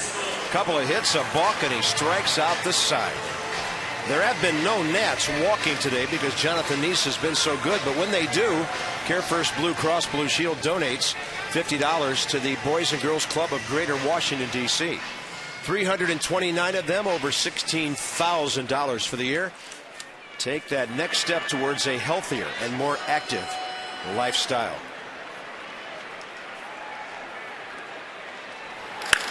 Ian Desmond cracks one to left. That's going to one-hop the wall. That's one of the best swings he's taken in weeks. He's at second base with nobody out. Those guys in the Nats dugout right now saying, let's get Zim a win. He put on a show there, didn't he? Unbelievable display. Ian Desmond with a leadoff double. He just finally got a pitch out over the plate. That might be the first mistake Jonathan Neese has made all day. First pitch cutter right out over the plate. And Ian Desmond all over it. Ryan Zimmerman, Michael Morris, and Jason Worth, the next 3 hitters. When a guy gets out of a jam like that, it pumps the whole ball club up. You saw the emotion from Jordan Zimmerman leaving the field. Well, that'll wake the dugout up in a heartbeat. Zimmerman takes a tailing fastball on the corner. Ryan 1 for 2 today, and in this series, 3 for 10.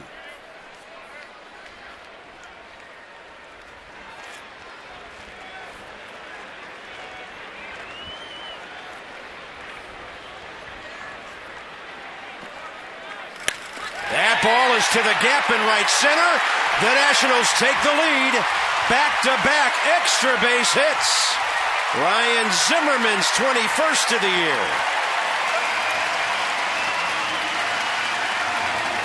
You play the game the right way, good things happen. Ryan Zimmerman trying to move Ian Desmond over to third base. And he got the bonus plan. He drove him in. Look at this swing. Fastball right out over, thinking about going the other way, kept his hands inside the baseball. Good read by Ian Desmond at second base. He knew that ball was in the gap from the get-go. 1-0 Nats. Ryan Zimmerman is now batting .281. He is back. Here's Michael Morris. Still nobody out in the inning, and the phone just rang in the Mets bullpen. And Michael Morris is thinking the same thing. I am going to drive Ryan Zimmerman in the other way. How about that? Fair ball. Hits the short corner. Morris is going to hustle in. 3 doubles in a row. 2-0 Washington.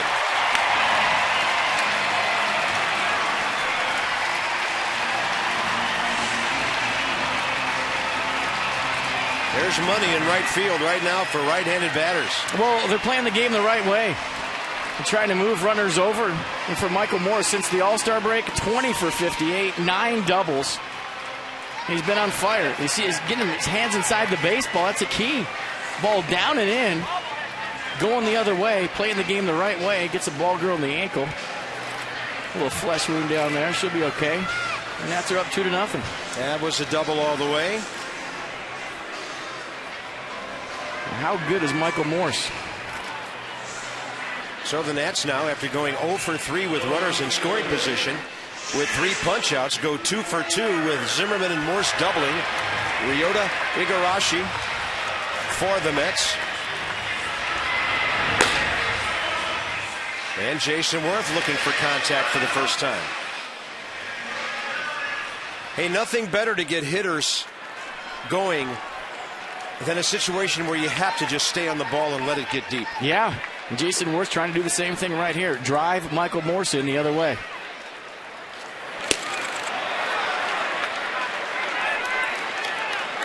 He has seen 7 pitches today, and every one of them a strike. You know why that's so impressive of what Ryan Zimmerman did and Michael Morse did? You got a guy with a nasty cutter out there. As a right-handed hitter, it's tough to take that cutter that's chasing you, get your hands inside the baseball, and hit it the other way. Like that pitch right there, that's a hard pitch to hit to the right side. So a good take, and the count's even. But as a hitter in these situations, you back up off the plate a little bit, and you're thinking about getting your hands inside the ball, fighting to get in there. Hit a 15-hopper to second base. If he makes a mistake, drive it that way. Not biting on the inside pitch, 2-1.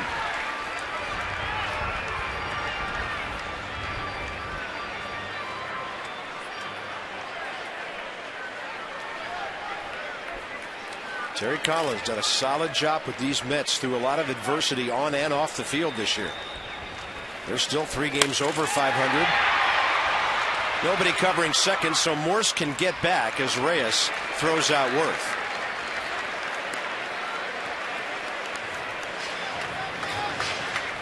Not sure if Willie Harris made an immediate break for the bag, but Morse, despite leaving his spot, able to get back easily. Nationals box score comes alive suddenly.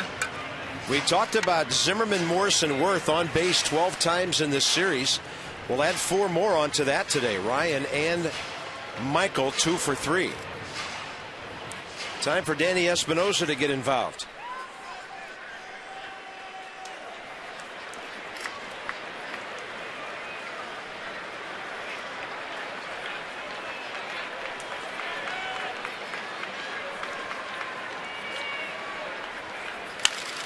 That is a flare for a base hit. Morse had to hold up. And he's at third base with 1 out. 4 hits in the inning now. And a badly needed base hit for Danny Espinosa. Yeah, nice piece of hitting right there. Kept his hands inside the baseball. A cutter chasing him on the inner half. And he fights it off over Jose Reyes. You see the big leg kick right there. And watch how he pulls his hands inside. If you get around the cutter, it's a strike. You foul it down the third baseline. He got inside that baseball and hit it over Jose Reyes' heads. And if Michael Morse trusted his read, he would have scored. He had a good read right here, and then he stops. That's going to be it. The end came quickly for Jonathan Neese after 5 dominating innings. So the Nats get 9 hits against him, 8, pardon me, and 4 of them right here in this inning. So they're into the Mets bullpen, leading 2-0, and on a hot day, thirsting for more.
Four of them, 2 runs.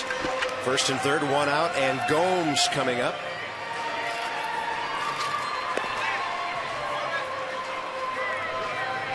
Ryota Igarashi for the Mets. It'll be his 22nd appearance of the year. High ERA at 4.41. 19 hits in 16 innings. The league hitting .275 against him. And a fastball, curveball split for Igarashi. Split is his out pitch. He'll throw that a lot with 2 strikes. And the Nats will go to the bench here for Johnny Gomes. They've got some good left-handed bats in reserve today. How about Lance Nix with some lumber off the bench? Nix as a pinch hitter this year, just 1 for 16, but a couple of RBIs.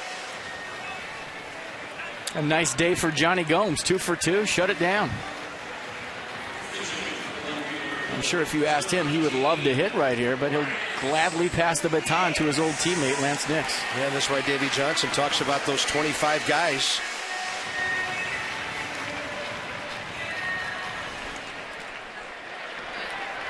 Terry Collins had to know this would happen. He pulled Neese after only 78 pitches. But the Nats hit him hard here. And I don't know if that move worked in Japan for Igarashi. In his 10 years there, 34 games for the Mets last year.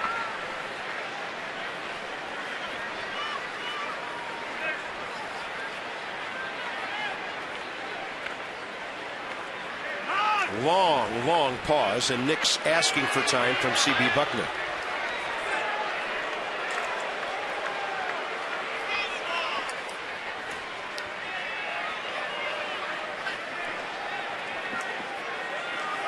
Not to be forgotten here, Davey Johnson has a short bench because of an abundance of pitchers. But he's going for the 3-run lead at least here in the 6th inning.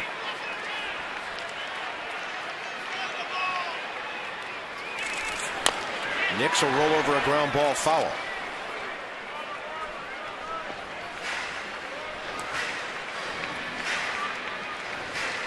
Justin Verlander lost his no-hitter in the 8th inning against the Angels, who somehow scored 2 runs on 1 hit. He just flipped to that game during the break on the monitor here. He's throwing 101 miles an hour in the 8th inning. Come on. What's the temperature in Detroit today? Target in. Nix will lash it. The runner, Michael Morse, was ducking, and fans were ducking down there. Bo Porter was ducking too. That was right at Bo Porter. We had some dude down there in the first row went straight over backwards out of his folding chair. Everybody scrambling on a Nix line drive. Hey, that's why the base coaches wear helmets these days, and I think it's a great idea. We don't want a Mike Cool ball incident to ever happen in baseball again. Hey, do you remember where Renee Latchman used to stand when Mark McGwire was hitting? Yeah, he was in left field. Left field. Foul, of course. Yeah, he was as far away as the umpire is, at least. At least. Probably on the cut of the grass.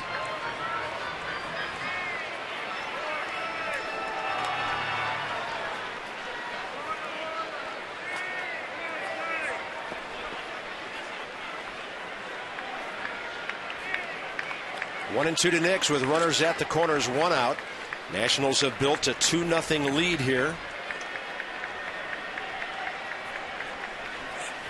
And on a breaking ball in the dirt, Nix strikes out.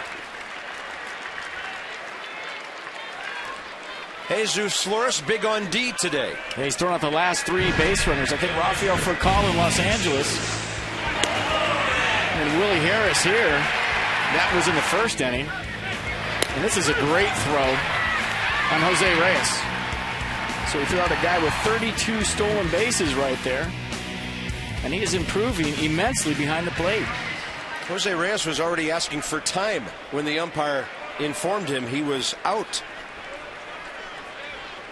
Good footwork, quick release with something on it. Is that how a base runner sells a steal? Time. Because you know you're safe. Or you're trying to buy the call, yeah. Yeah. Flores lined out hard to left last time. Jason Bay robbed him of a hit. Ball went upstairs. Nats will hit for Jordan Zimmerman next.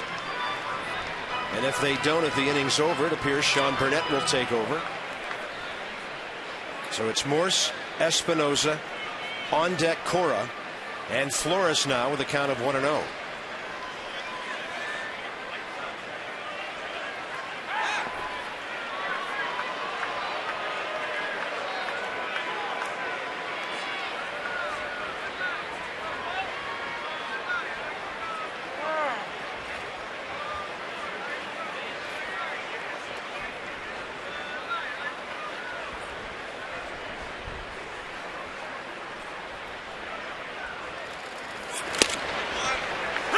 In there to even it 1-1. I'm watching Igarashi as he comes set. Easy for me to say. And watch his back leg. I mean, he's set and his back leg is still moving. That's technically a balk. Yeah. You could construe that as a move. If you come set and your legs are still moving, once you come set, you can't move. And we saw a balk called on Jordan Zimmerman today. See, he's set right now and he's still moving all over the place. That's a balk. Little bit upstairs to Flores, the former Mets minor league prospect, grabbed by the Nationals in the Rule 5 draft years ago. You know why that's a balk? Because if I'm on first base and I'm trying to steal, when a pitcher comes set, I'm looking for any kind of movement in the lower half, and then I'm going. So if I'm Danny Espinosa on first base, and I see him come set right there, and I still see the legs moving, when am I supposed to steal? Well, there he goes.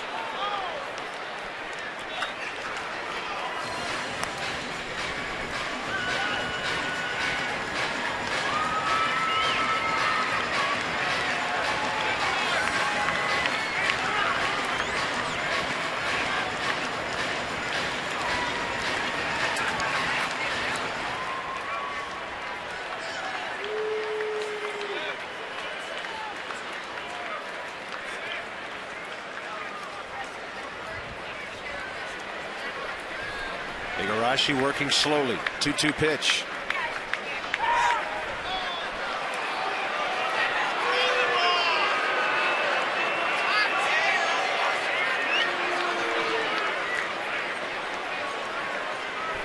Did he just say he's going to do it one more time? I think that's what he meant. That's 3 of them so far. Battery wants to throw a fastball.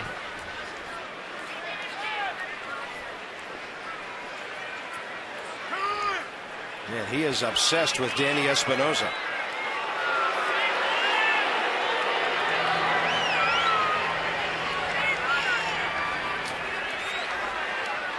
There are guys on defense right now that wish they were back at the dugout on a hot day.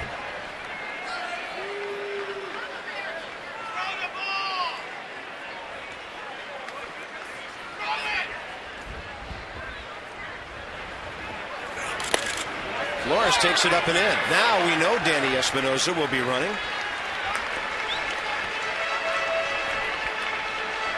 Let's see what the pitch track has to say. I thought it was way up. But do you get calls when you have everybody standing around? Not when you deliver it? Probably not. Morse at third. Espinosa on the move in a moment. Murphy plays behind him.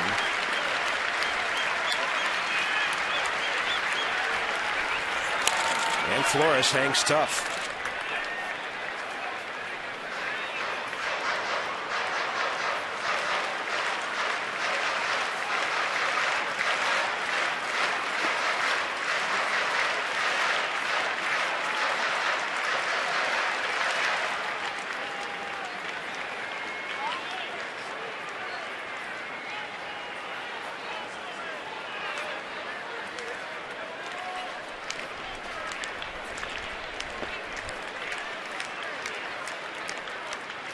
Three-two again. Flores. The ball right in on his trademark, pulls it foul. Good battle working right now. He fouled off some tough pitches with 2 strikes.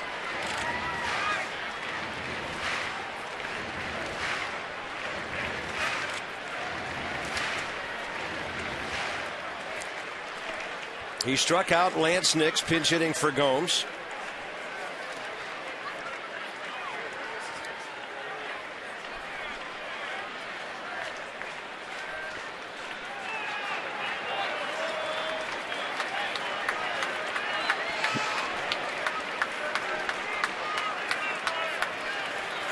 Flores, another one.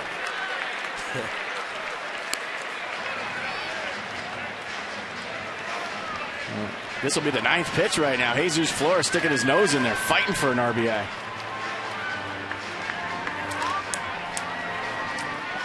Not to be forgotten here, Jesus Flores all year long, and he hasn't been here that long, has been sitting on 99 career RBIs. After such a battle, what can he do? Swing and a miss as Igarashi throws it by him. 2 strikeouts, but the Nats had doubles galore. Desmond started it, pulling the ball. Zimmerman and Michael Morse both go the other way to make it 2-0. And then Danny Espinosa had a base hit late.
Mets, and they've kept the Mets from scoring since the 6th inning on Friday night. So the pitching's been great. The bats come alive in the 6th. Nats pick up a couple after a very courageous inning by Jordan Zimmerman. And we talked about it in the first inning. We saw some good signs at the end of his last outing against the Marlins. He seemed to be sharper as the game went on. And today, right from the get-go, 94, 95 miles an hour, had the quick, tight slider. A swing through fastball, got out of a bases-loaded jam, getting David Wright to fly out to right in a double play. And then he had second and third, 1 out. And he just goes to the strikeout. Struck out Pagan, struck out Bay. So a great outing today from Jordan Zimmerman. Lance Nick stays in, plays left field.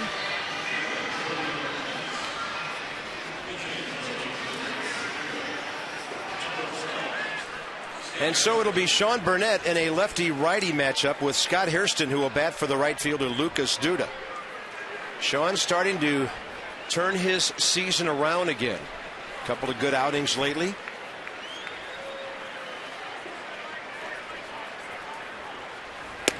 And the fastball command has been much better of late. He's always had a good fastball all season long, but at times he's been a little erratic with it.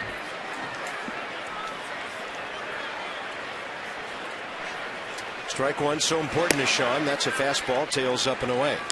Josh Tolde, the catcher, is next. Then the pitcher spot. They'll hit for Igarashi.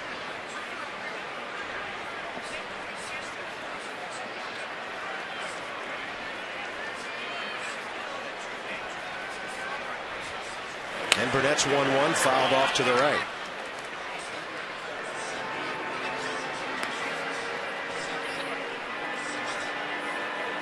So it's Burnett for the 7th, Clippard for the 8th.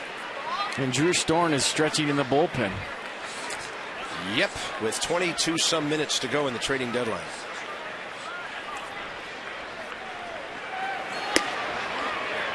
Fastball up and in. Jordan Zimmerman, by the way, goes 6 shutout innings on 7 hits, walked 1, struck out 6. 107 pitches, 64 strikes. Great outing, long outing on a hot day.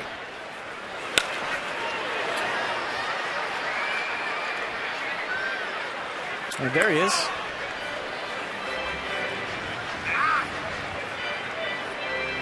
T-minus 20 minutes. I just heard from Mission Control there will be no hold. No built-in hold at 9 minutes.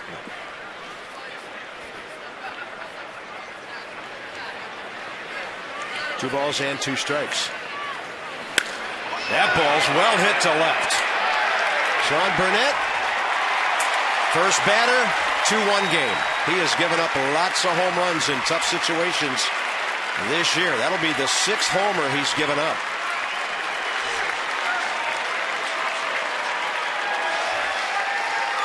Mets are scoring now for the first time in the equivalent of 2 entire games. Yeah, look at the pitch to Scott Hairston. And fastball in, very short, compact swing, a little bat flip, and he knew he got it. And so did we. That's Scott Hairston's 3rd pinch hit home run this year. The Mets have 7 as a team.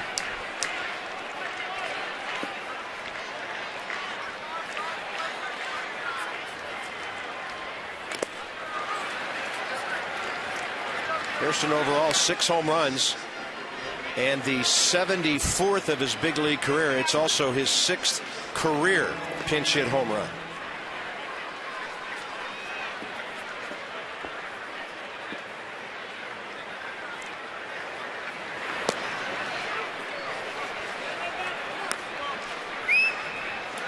Well, that gets the alarm off in the Nats bullpen, but where Ryan Matthews may be needed to get through the 7th.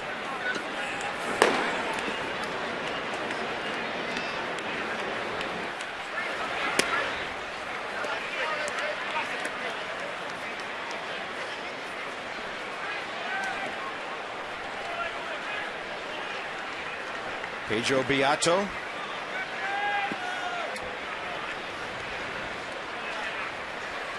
And Burnett gets a tapper that's off the leg of Tolle, and that's the second time he's hurt himself with a swing today. And he hit it the same exact spot, and that's why he's staying down.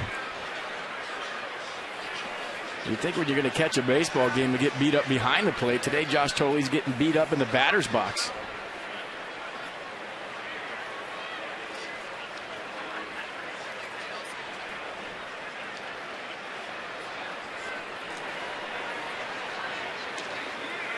You foul a ball off your leg, it's going to hurt the rest of the game. You foul another ball off the same spot, it'll bring it to your knees. 2-1 ball game, 7th inning. Today's copyrighted telecast presented by authority of the Washington Nationals and may not be reproduced or retransmitted in any form. And the accounts and descriptions of this game may not be disseminated without the expressed written consent of the Washington Nationals.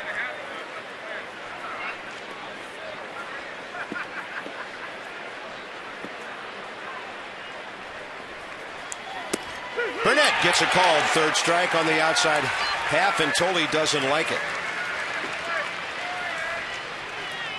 I think Josh Tolle was looking for the ball in again. Anytime you foul a ball off your leg, generally speaking, you get another pitch in. And Sean Burnett decides to go away, and he painted it. Good pitch. Mets are carrying 3 catchers, so they can afford to use one of theirs here. Right-handed hitting, Ronnie Paulino.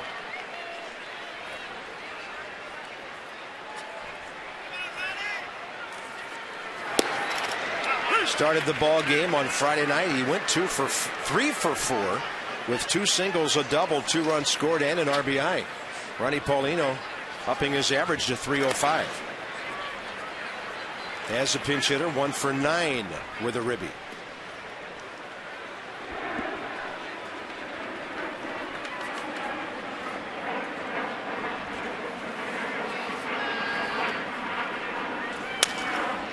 Tapper to second. Danny Espinosa waiting for it. And this inning will boil down to a Burnett-Reyes matchup.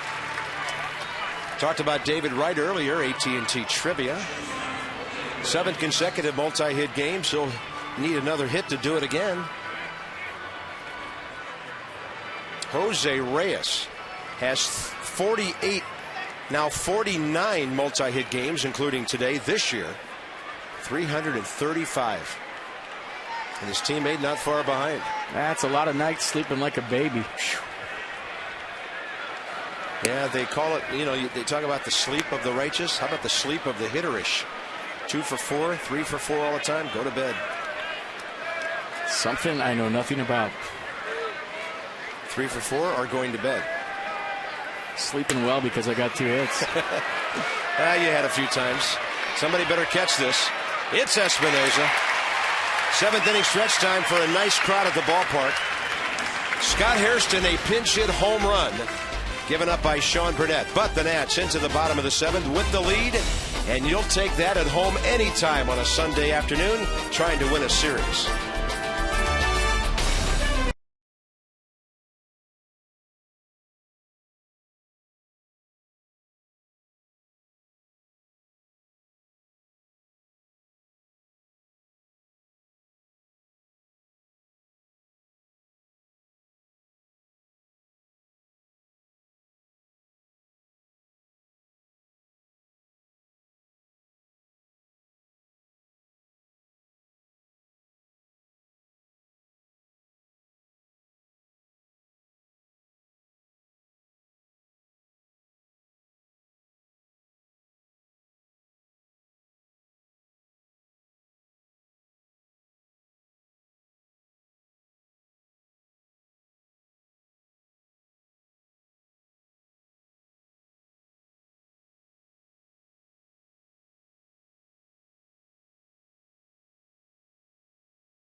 Local Ford dealers. By Mitsubishi Electric Cooling and Heating. To find a Mitsubishi Electric Cooling and Heating dealer near you, visit MitsubishiComfort.com.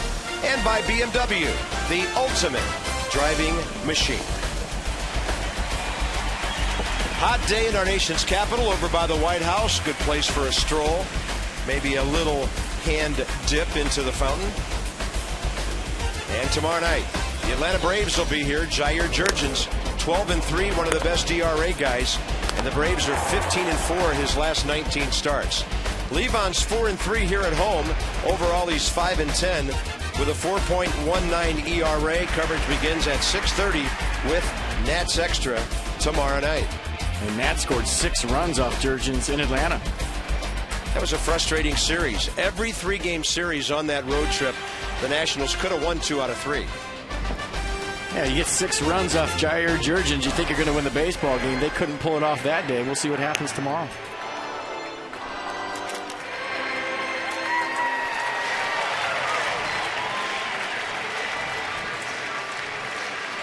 After hitting the home run, Scott Hairston takes over in right field for the Mets. And their new pitcher will be right-hander Pedro Beato. 39th ball game, 3.5 ERA. And Beato in 44 innings, 25 strikeouts, so a contact guy, and the league's only hitting .206 on him.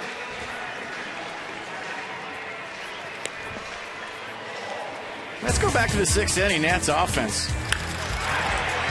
How about 3 doubles in a row? Ian Desmond started it up. Nice swing down the line. Little ambush piece on the first pitch cutter. Ryan Zimmerman with a nice job of staying inside a cutter to move Desmond to home plate. He was trying to move the runner. He got the bonus plan. And Michael Morris, Captain America, comes through again. A little double down the line to score Ryan Zimmerman. And that's where this game stands. 2-1 Nats.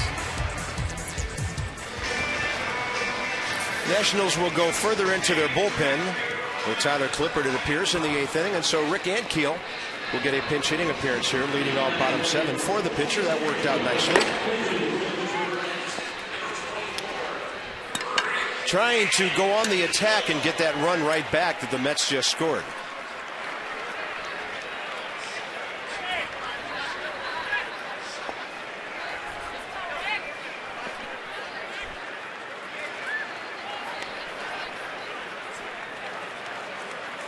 Rick Ankiel is a pinch hitter this year. Pretty good. 3 for 8 with a homer and 2 RBIs. Hitting .237 overall. He's driven in 17. He's ready for battle. He's got the camo undershirt going there. And July has been very good to Rick. I don't even see his undershirt. I don't know what you're talking about. Camo worked.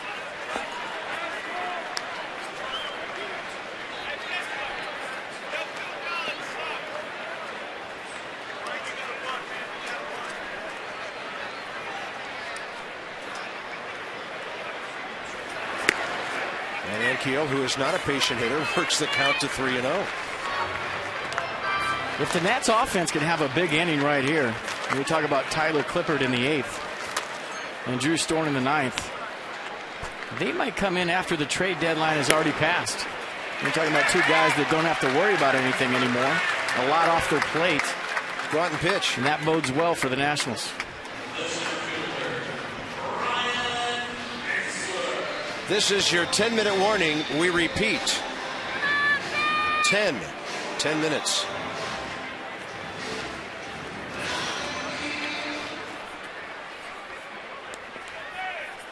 That's all it takes is a phone call, though. I know.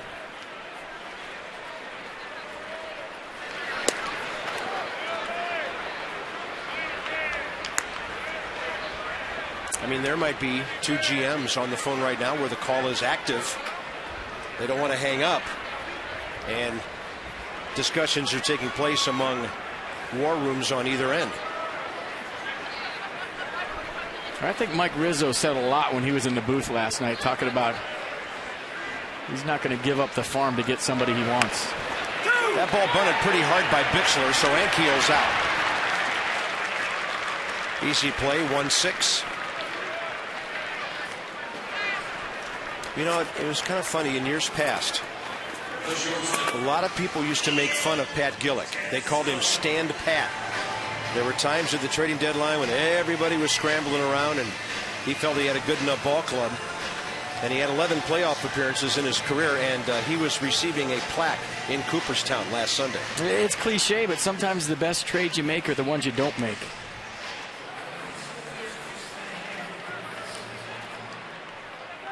Here's Ian Desmond. Probably the hardest hit ball of his month last time up. Just one hop to beauty off the left field wall. Came around to score on the Zimmerman double. I'm sure he's seeing a different variety of pitches in the number 2 spot. In this series, Ian has a sacrifice, and he's 2 for 8.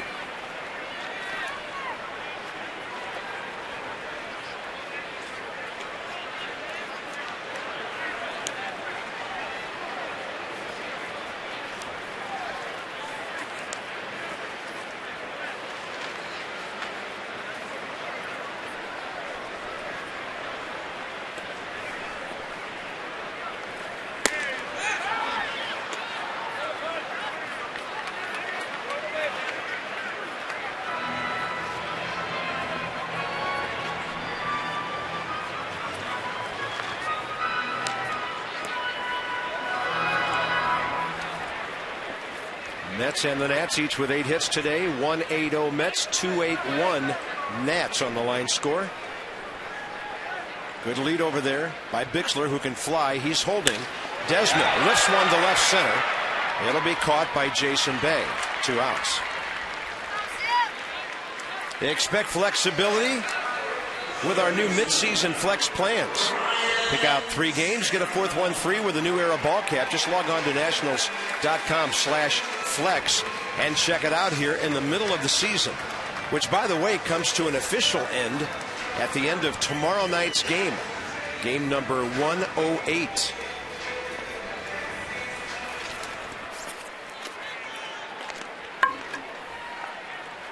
Ryan Zimmerman, 2 for 3 today. 4 for 11 in the series.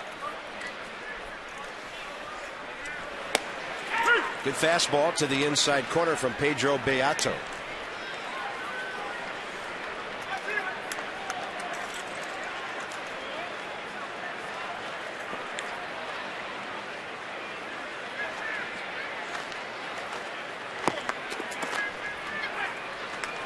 By the way, last year at this time, Beato was just up the road in Bowie, Maryland. Mets took him in the Rule 5 draft from Baltimore December 9th. After 5 years in the minor leagues.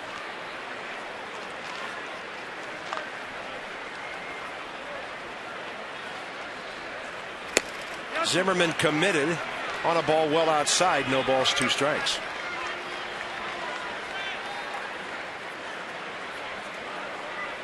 And Ryan Ludwig goes to the Pirates. Yeah, his name was being kicked all over the place this morning. Wow, they got Derek Bell and Ryan Ludwig, huh? Or Derek Lee, excuse me.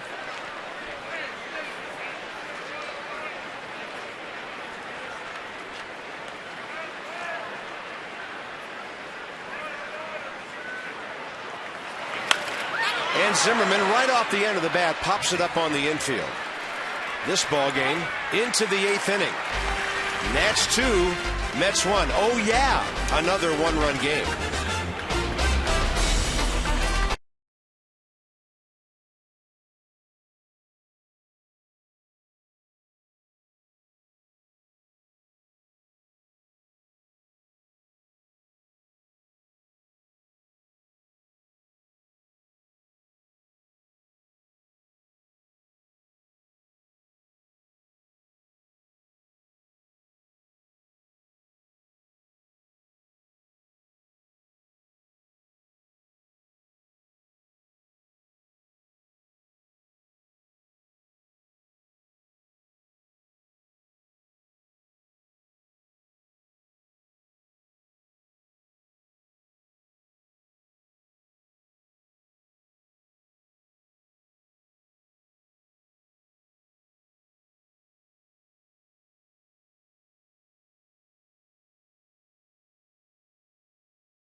Much of a breeze at the ballpark. On a clear day, beautiful day, 2-1 Nats into the 8th inning. Clock continues to count down. Tyler Clippard goes to the mound at this very moment with just minutes remaining in this trading situation. Yeah, it only takes a phone call, but so far so good for Tyler Clippard and Drew Storen. I mean, you talked to them today. You know, they thought last night was their last night together, so they were thinking about going out, and they said, hey, we're too tired. We're just going to stay in. These guys are spent. I mean, and this can spend you mentally. You hear all the rumors. Your family's calling you all the time, so what did it say? 2 minutes and 55 seconds and counting. Yeah. About the length of, I don't know, maybe 2 batters. We'll see how quickly Clippard can work here in the 8th inning. Rick Ankiel stays in after pinch hitting and takes over in center. As the Nats shore up their defense, that moves Brian Bixler over to left. 2, 3, and 4 for the Mets. Harris, Murphy, and Wright.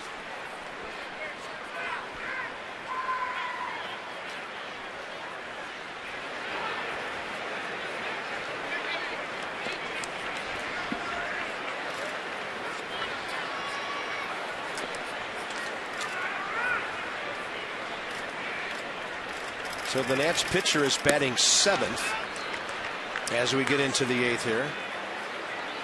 Tyler Clippard against Willie Harris. Harris 1 for 3 with a bunt base hit today. And for Tyler Clippard, his 48th appearance.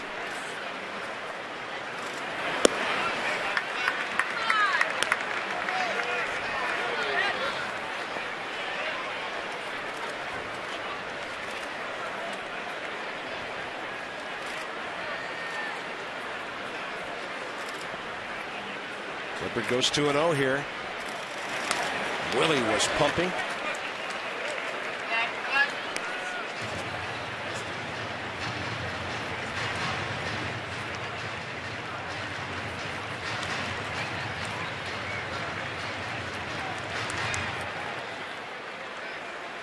Nationals trying to make it a series win here on a 1-4 homestand so far.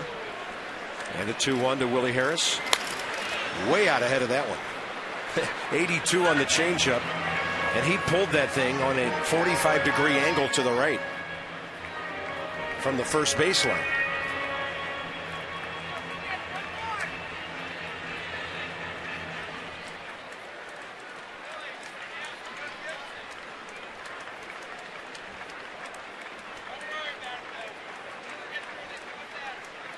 And a 2-2 with the target away. Clippard paints the outside corner. Willie Harris called out on strikes for the 3rd time in his last 5 at-bats. What a great fastball by Tyler Clippard. Watch the location, 94 miles an hour. Don't even move your glove. That's paint hanging with him. Get your glove. Down to the final 20 seconds. Now, the fact that Drew Storen is still sitting in the bullpen, I mean, doesn't mean a deal hasn't been made, but for the sake of time, we're right down to the end here. And maybe in about 10 minutes, we'll see him come out and pitch the 9th inning.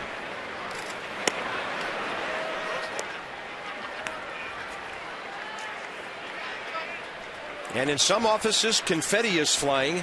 In other offices, fists are being pounded onto desks. 1 ball and no strikes with Daniel Murphy, who's 2 for 3 today. Well, if the trade didn't happen, I think it just came down to Bill Smith from Minnesota asking for too much.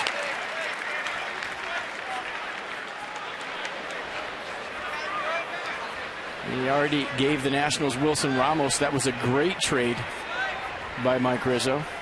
That sure would have been ironic, sending a closer to the same ball club 2 years in a row. It's almost like when you're in a casino down, you start to chase your money, and I think that's what they were doing. Shows you how quickly things can change in this game. A year and 2 weeks ago, Matt Capps was flying to the All-Star game. 1 year ago, he was being traded to Minnesota. A year later, they're looking for help at the back end of their bullpen. 1 ball and 2 strikes. Clippard to Murphy. On that changeup, he puts it in the dirt.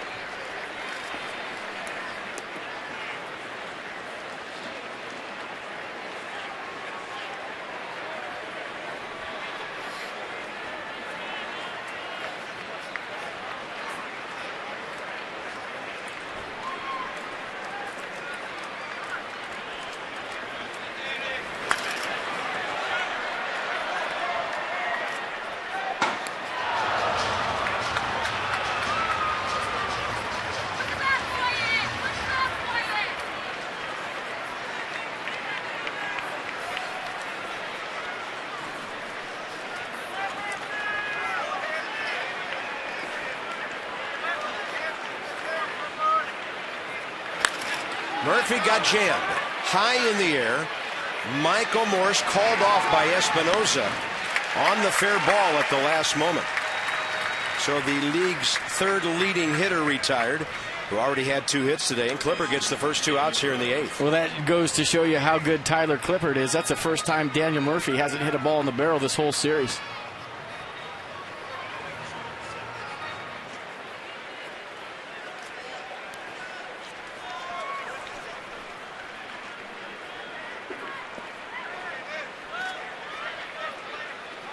Here's David Wright, 1 for 3.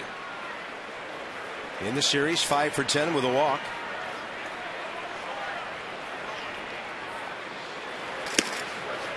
And that pitch is up and away.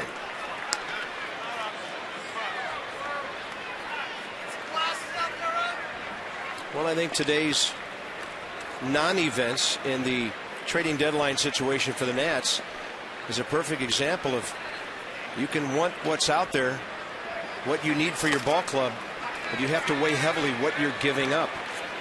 And sometimes you got to go with your gut, and it may just not be worth it. Yeah, you don't want to mortgage the farm to get with the piece that you want. And for whatever it's worth, I'm glad it didn't go down. I have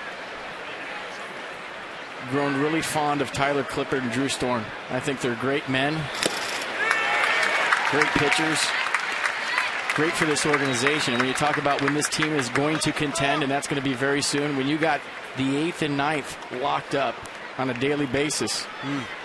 Yeah, you can build around that. With can't some you? consistency out of the bullpen and late in games. I've been on teams where you don't know what you're getting from your setup guy. You don't know what you're getting from your closer. I've been on teams where you can't get to your closer. It's just a luxury to have 2 power arms so young, so effective at the back of this bullpen, and I'm glad they're staying here. David Wright drills one, heading for the scoreboard. Somebody's calling it a Sankiel. He's got it. And Clippard with a 1-2-3 8th inning against quality hitters. Morseworth, Espinoza coming up.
Best news of the day, along with the 2-1 score. Drew Storen up and throwing and getting ready for a possible save situation in the bottom of the ninth. There's a ways to go before top of the ninth. Pardon me, ways to go before then. It's great to see that guy getting loose. Time for our 4th drive of the game. Let's go back to the 6th inning. Michael Morse, Ryan Zimmerman on second, nobody out. What does he do? He stays inside a pitch, drives him in. A couple of doubles today for Michael Morse, and the hits just keep on coming. That's our 4th drive of the game. So Morse, 2 doubles today, 4 for 10 in the series, and an RBI.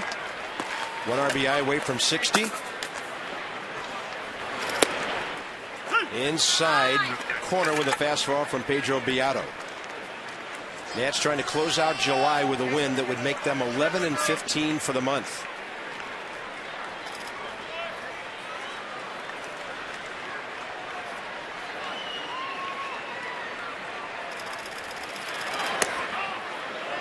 Good job of holding on the swing. Well, he freezes that bat and gives the umpire a good look at it. And it's a part of the season, Bob, that every team has to go through, but now maybe the Nationals could just play baseball. You talk about all the trade winds swirling, and every team has gone through this, so not just the Nationals. You get past that trade deadline, it's all said and done. Now you can just sit back, relax, and get to playing some baseball. You don't have to answer silly questions every single day. You don't have to worry about everything. Mm-hmm.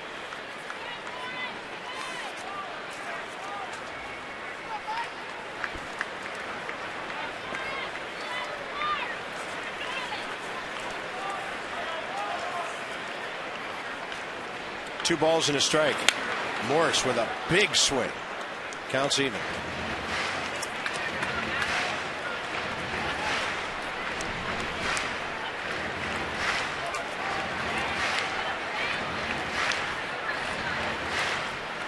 Left-hander Tim Burdick for the Mets. They're only lefty. Nets trying to keep the lead, which they will into the ninth. Trying to add on to it, at least keeping Jason Isringhausen out of the game. Morris will flare one to right. Look how far he hits that ball, reaching. For most guys, that bloops in for a hit. If you're hitting the road, take the Nats. Take us with you, MLB.tv. Baseball everywhere, every Nats game live on demand on your computer or your favorite device. Log on to nationals.com for information and to order. Jason Worth 0 for 3 today.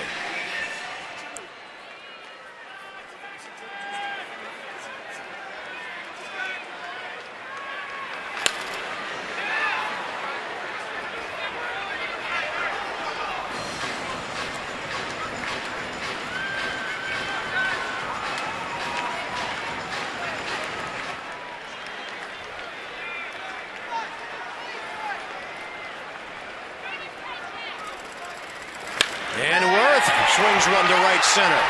Heading for the scoreboard. It is off the board. Deflects away. Jason Worth thought about 3 for a moment. He'll stop at second base.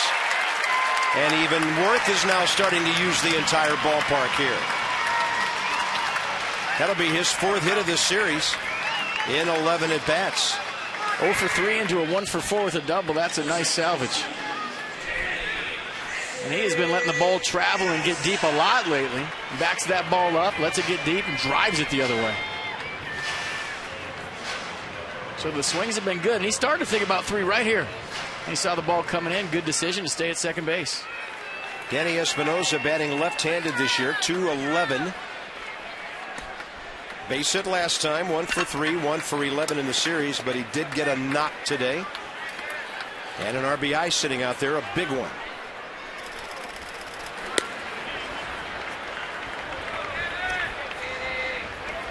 Bobby Parnell joins Tim Burdick. That's a good spot for Jason Worth to think about stealing third. Been known to do that. David Wright's way off the line. He could almost beat him to the bag. You know he's thinking about it. Reyes. I would imagine Jose Reyes probably chatters a little bit behind you to let you know he's there.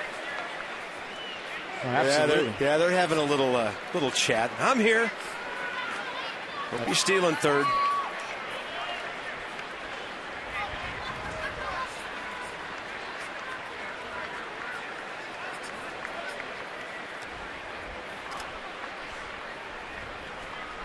Reyes walking in toward the runner. Espinosa with a good hard swing, and the count's 1-2.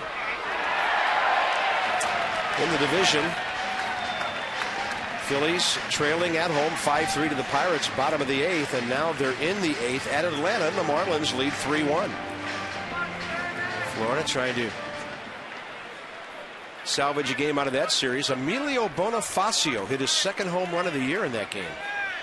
I think that's only 3 career for him. And the other 2 were inside the Parkers. So a day after his streak ends, he checks in with a homer. Danny Espinosa on a breaking ball.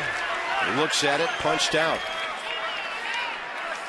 Don't miss out on maximum access, all the Nats action, including exclusive discussions with MASN broadcasters just like MASN on Facebook at MASN.com/MASN Nationals. And you can't miss.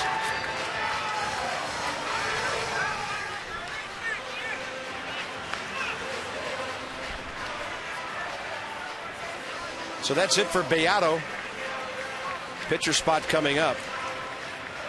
The Nats have Cora and Ramos. Alex Cora waiting. Figures he'll be facing the left-hander Tim Burdack here in the 8th.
Trying to scratch out one more run before Drew Storen comes in. And it'll be a lefty-lefty matchup with Tim Burdack and Alex Cora. The Mets left-hander, 23 games, 3.12 ERA, 26 innings, 26 strikeouts. And what'll he do to left-handers? Slider, slider, slider, slider, slider, slider. Okay, just checking.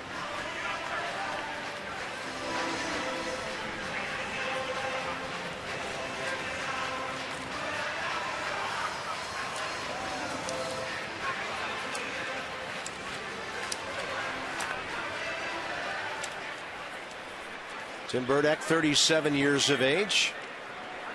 Last 3 years with Houston.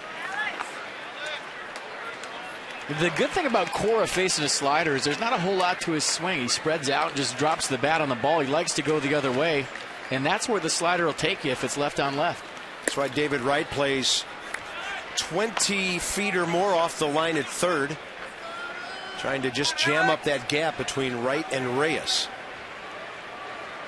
I mean, this is where, as a left-handed hitter, you have to force yourself to swing when the ball is right at you. And I think you saw the first pitch from Burdack right there. Just a fastball in, and there goes Worth to third. Unmolested, no throw. He was halfway to third base before Tim Burdack let the ball go. And I like the fact that David Wright didn't move right here. You see him stand pat? A lot of times with 2 outs, infielders are moved to cover third base, and you vacate a huge hole over there, and it allows a single just to trickle through.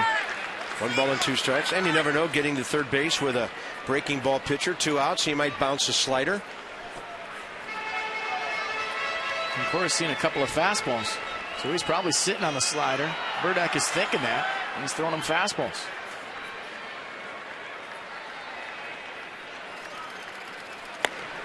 That's close.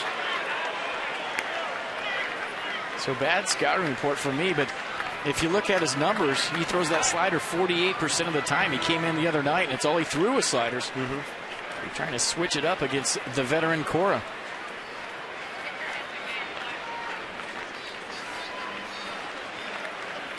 Cora swings and misses on a pitch down and away.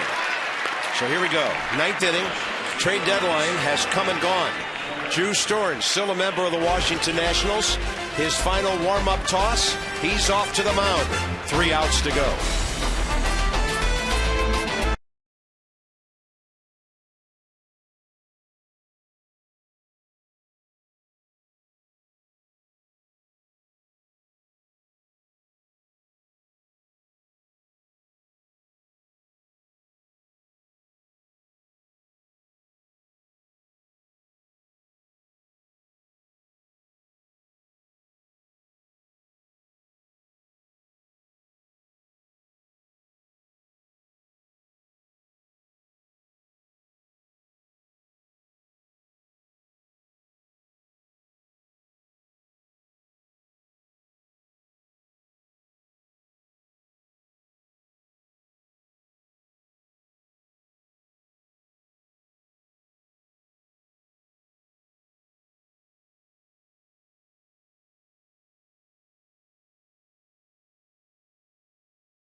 They know what's going on here. He's still a national, many of them standing and applauding. It was a nice ovation as Drew goes to the mound in quest of his 27th save of the year. A bump or two in the road, like any closer will have on the way here and there, FP, but he's been, for the most part, reliable, often spectacular. Yeah, absolutely. 23 years old, and he's got this going on. I mean, he is just now getting it. Wait till a couple of years when he's pitching in October. That's when it's really going to be valuable. So a nice ovation for Drew Storn on the way in. And let's hope there's another ovation in about 10 minutes. 50th game of the year. Looking for his 27th save. If you're wondering about the save list in the National League, Brian Wilson, 33. Craig Kimbrell, 31. John Axford, 30. With Joe Hanrahan and Heath Bell. Leo Nunez, 29. Houston Street, 28. And then comes Storn, 8th in the league. Well, last night he was up with his fastball, so let's see if he's made the adjustments. Well, rust should not be a factor today. He'd gone several games in between some of his appearances. Nor should exterior distractions. Angel Pagano for 3 today. Zimmerman on the grass at third. He is a guy who will lay down a bunt, and he fouls it over the screen. 2-1 Nationals. In a ball game, they've collected 9 hits, the Mets 8. And strike one everything with Drew Storn. If he can get that first two-seam fastball over the plate, now he can throw his slider. Now he doesn't have to worry about anything. He can let it rip, see where it goes. You fall behind, and people sit on his fastball. He gets strike one, you're at his mercy.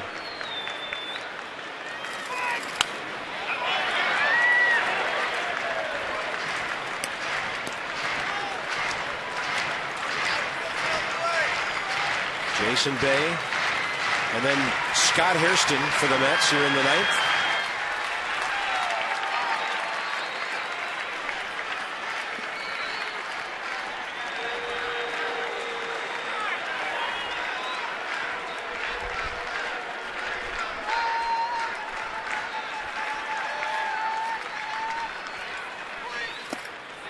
A changeup right there from Drew Storn. Had some sink on it. He doesn't throw them very often. I can't remember the last time he's thrown one. A lot of guys would love to have a 91-mile-an-hour sinker.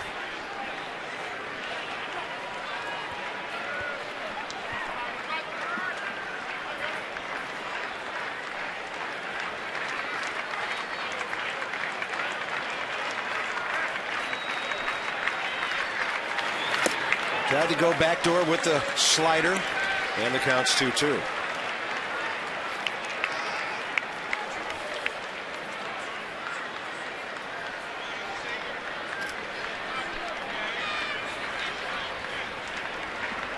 Now, Pagan last time struck out on a Tyler Clippard fastball down and away, perfectly placed. They're going in. It runs back and just not enough. Ball 3. Probably a little bit in, but a good try by Drew Storn. Two-seam fastball, tried to bring it back 97 miles an hour. Yeah, just didn't have enough time. Trying to make the Mets batter earn his way on or get him out, leading off the 9th. Great pitch down and away from the lefty. Those usually end up with a second baseman, 1 out. Yeah, tough to hit a home run on the ground. You stay down there, nobody gets hurt. Levon and Jurgens tomorrow night. Jair Jurgens 12-3 with a 2.38 ERA, and Levon 4-3 at home. We'll get you going at 6:30 Nats Extra tomorrow evening. And this is where Drew Storn has to be careful on a first pitch fastball. I would be surprised if they don't go to a slider. Yeah, there's been a time or two he's been ambushed this year. Fastball away. It runs across the plate at the knees, and Flores will pay a visit. And they were lucky that Jason Bay was in take mode, because that was supposed to be off the plate away, maybe come back and catch a corner. And it started as a strike and ran back right down the middle of the plate.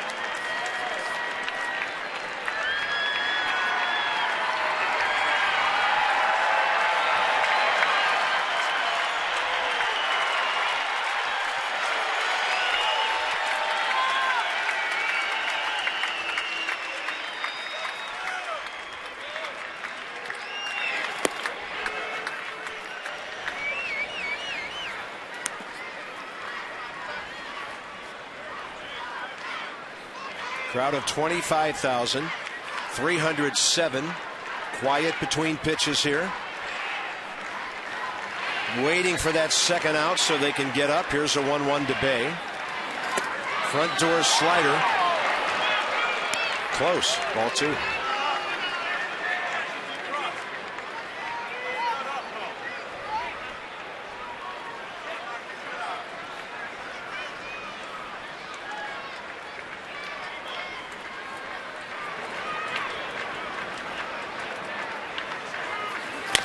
And a chopper. Zimmerman stops, waits, throws. On target. 2 outs. He was going to charge, and then he knew that hop was his. You see, that's a case where Jason Bay, 2-1, ahead in the count. He's thinking home run. Drew Storm paints a fastball away. Bay in pull mode right there, rolls over it. Good pitch.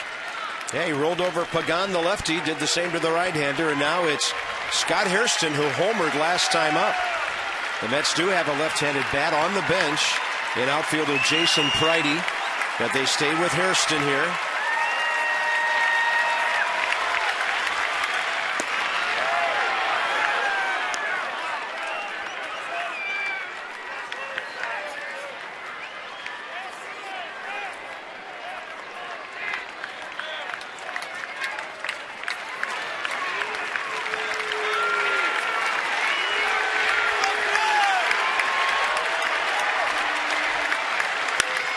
That ball is well hit to left center, and Hairston shocks the Nats by tying the game. 2 consecutive homers by Scott Hairston.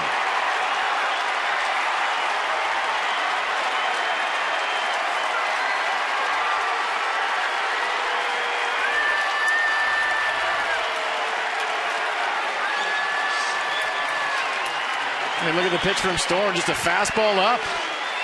The fastball to Pagan was down, the fastball to Bay was down, and that one was belt high. And Scott Hairston did what you're supposed to do with that pitch. 4th blown save by Storen this year. He faces Josh Tolley.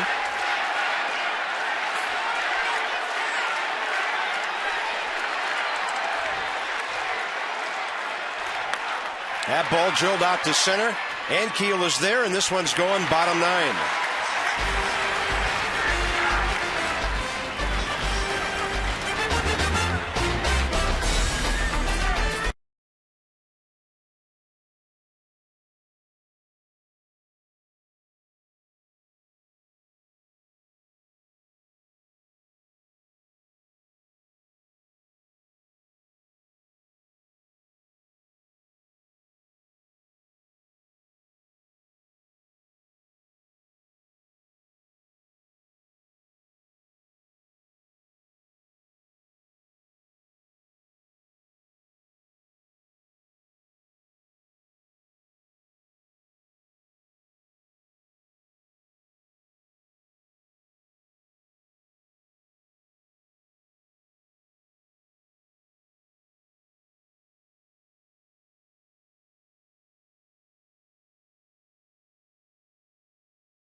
All even at 2 apiece. The Nats extra post-game show presented by WB Mason. Hopefully just a couple of runs away with a big hit from the Nationals. But that was tough right there to see Scott Hairston get his 2nd home run of the game. And this one over the closer, Drew Storen. Well, his first at bat, he was swinging as hard as he could. And he hit a home run then. And then got a fastball out over the plate. But the great story, the positive story, is Jordan Zimmerman back. On top of his game today, lights out. Could not throw the ball any better. So that's the positive I'm taking out of this. And we'll win this game in the 10th, 11th, 12th, whatever. There you go. Well, nice 6th inning, too, with all those doubles. We'll spotlight that as well. And hopefully some heroics for Bob and FP right here in the bottom of the 9th. We'll be with you in just a few moments, hopefully. Thanks, guys. Take it upstairs. All right, Byron. Thank you, Ray. Well, Drew Storen has to be disappointed. The long ball has gotten him a couple of times in the 9th inning this year. I think of his 4 blown saves, 3 of them have been solo homers in the 9th inning. And at least 2 of those in this ballpark. So it's time to go to work with the bats again. It'll be tough against hard-throwing Bobby Parnell. I don't remember any of the home runs being on sliders either. Seems like they're all fastballs that come right back over the plate. I would agree with that. Bobby Parnell has allowed 6 runs in his last 6 appearances. Jesus Flores leads off, then Rick Ankiel and Brian Bixler for the Nats here in the 9th. Well, I had a wonderful stat we were about to drop on you, but it didn't work out that way. But still, over the last 21 innings of this series, the Mets have only scored 2 runs against the Nats. They had a chance to make it 1 run over the equivalent of more than 2 games. The Mets tied the game with a long ball, which they seldom do. They've only hit 70 home runs, including their 2 today. And Davey Johnson ponders the bottom of the 9th here.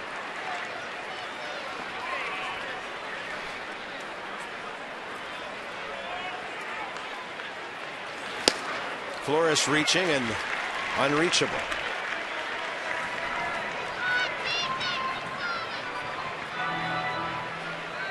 Yeah, Bobby Parnell, fastball average in the mid-90s. And you get up there in triple digits, threw a couple 99 the other night.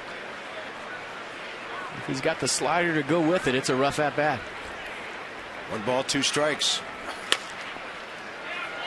Ryan Matthews throwing if there's a 10th inning.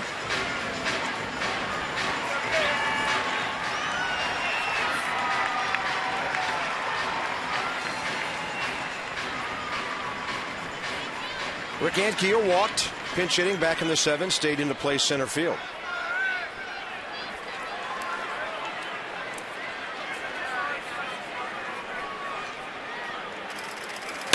Flores, base hit. Nice job of hanging in there. In an ideal situation here, you'd like to pinch run for your catcher in the bottom of the 9th. But the Nats only have Wilson Ramos remaining as a position player. I don't know how you pick a 101-mile-an-hour fastball out of the catcher's glove, but that's what Jesus Flores did. That pitch was 101 miles an hour, and look how deep he lets that get. Finds a hole. Nats in business. Leadoff man on here in the bottom of the 9th. And I'll tell you what, for Rick Ankiel, it is hard to bunt a guy over when a guy throws this hard. I know we've talked about it a lot this year. We got Jesus Flores on first base. Doesn't run great. So it's up to Rick Ankiel if he is bunting to deaden the ball, but he's swinging away, and that hit him. That ball also hit the umpire. Yeah, it did hit the batter. That got C.B. Buckner. And the Nats have runners at first and second, nobody out. Catcher missed it, and it got the umpire after changing directions, evidently off Ankiel. So the Nats catch a huge break right here. Rick Ankiel not bunting. You see the fastball from Parnell, and that did not hit him. That ball did not hit Rick Ankiel. The Nats catch a huge break. Yeah. That's nowhere near him. And he didn't go to first base, and I'm wondering why. But did you see him pick out his jersey right there? Great job of selling the call. Everybody focusing right now on C.B. Buckner, who got winged right there with the fastball, but that ball did not hit Rick Ankiel. And a very interesting situation shaping up here, FP.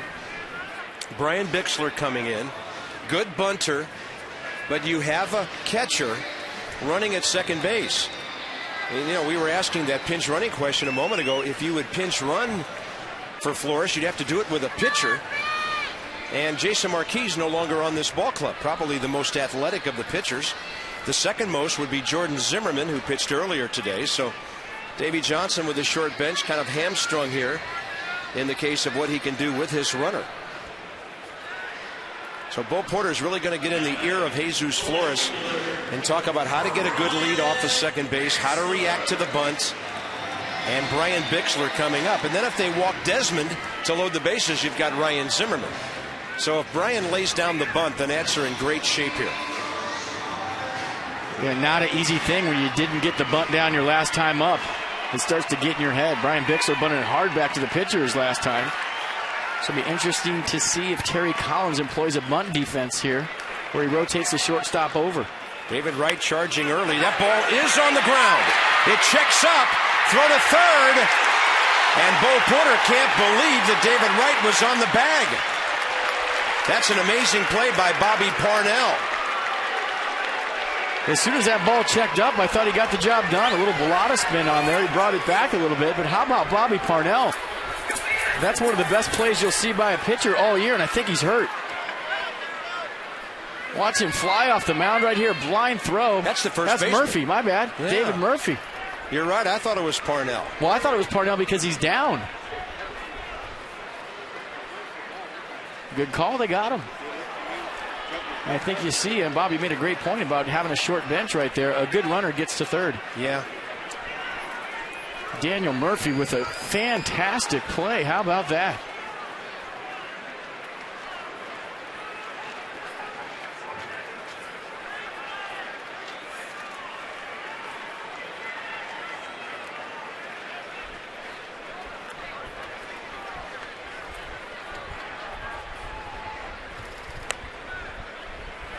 It's a rough day for Brian Bixler, 0 for 5, and he didn't get a couple of bunts down. Yeah. And I'm with you. As soon as you saw that ball on the ground, you figure the spin is going to deaden the ball and keep them from getting any play anywhere. And I wonder if Jesus Flores had to hold because the ball was bunted in the air. As a base runner, you're looking for a down angle right there. As soon as you see the ball off the bat going down, you take off. You see it up off the bat, you have to freeze for a second. I think that might have been the difference. Ball up off the bat, runner can't go. Ball down off the bat, you take off. Brian Bixler did take kind of a stab at that bunt. Not a great effort. So here's Desmond. And it boils down to this. The Nationals do have 2 shots with Desmond and Zimmerman to drive the run home from second base and win the game. 2 good runners on the base pass, too. Speed everywhere. And Keel, the only one that matters here. Unless there's a bang-bang double play possibility, and you would need Bixler to get to second base and take somebody out.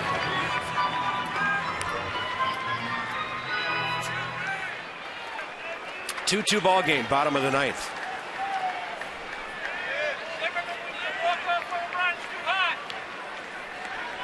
Outfield shallow in center and in right. Deeper in left. Desmond gives away a strike with a check swing. Borderline pitch, might have been on the corner.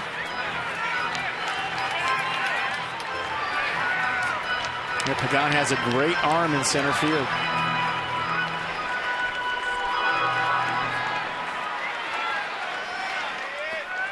Anything over shortstop wins the game. Anything down the left field line.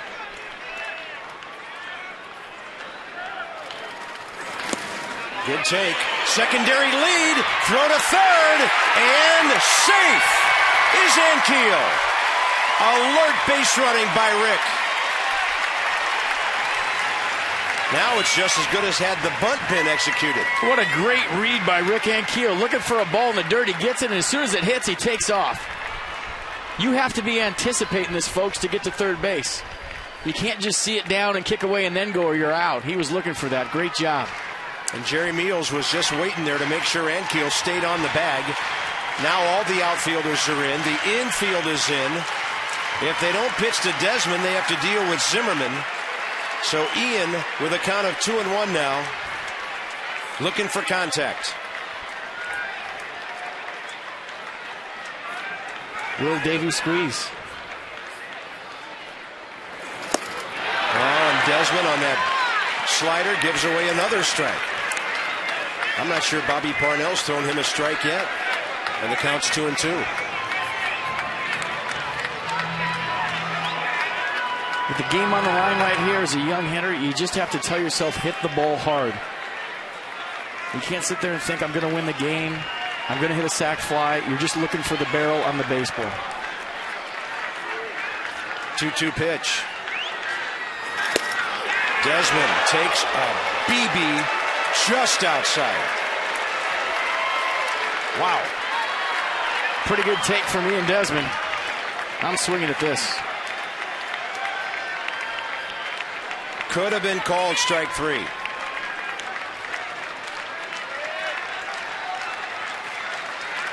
I think Parnell's showing you what he's going to do. He's got an open base to play with, and I think he's going to go away again. Desmond over the mound. Here comes the runner. Nationals win.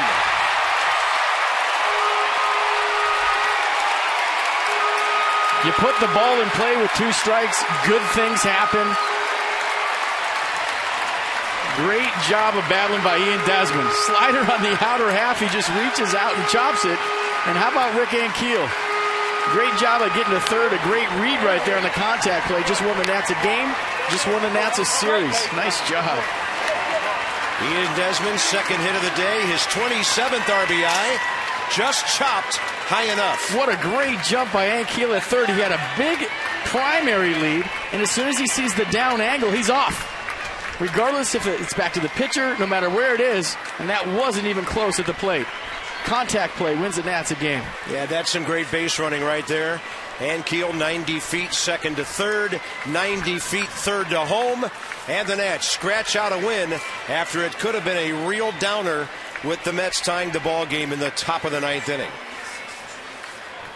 Washington with a 1-run win. Debbie with the contact man, Ian Desmond. Debbie?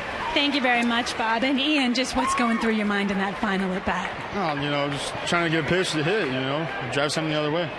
What a great read, too, by Rick Ankiel to get over to third base on the wild pitch. Absolutely, and to score on the contact right there, that was a great jump he had. Just great base running all day.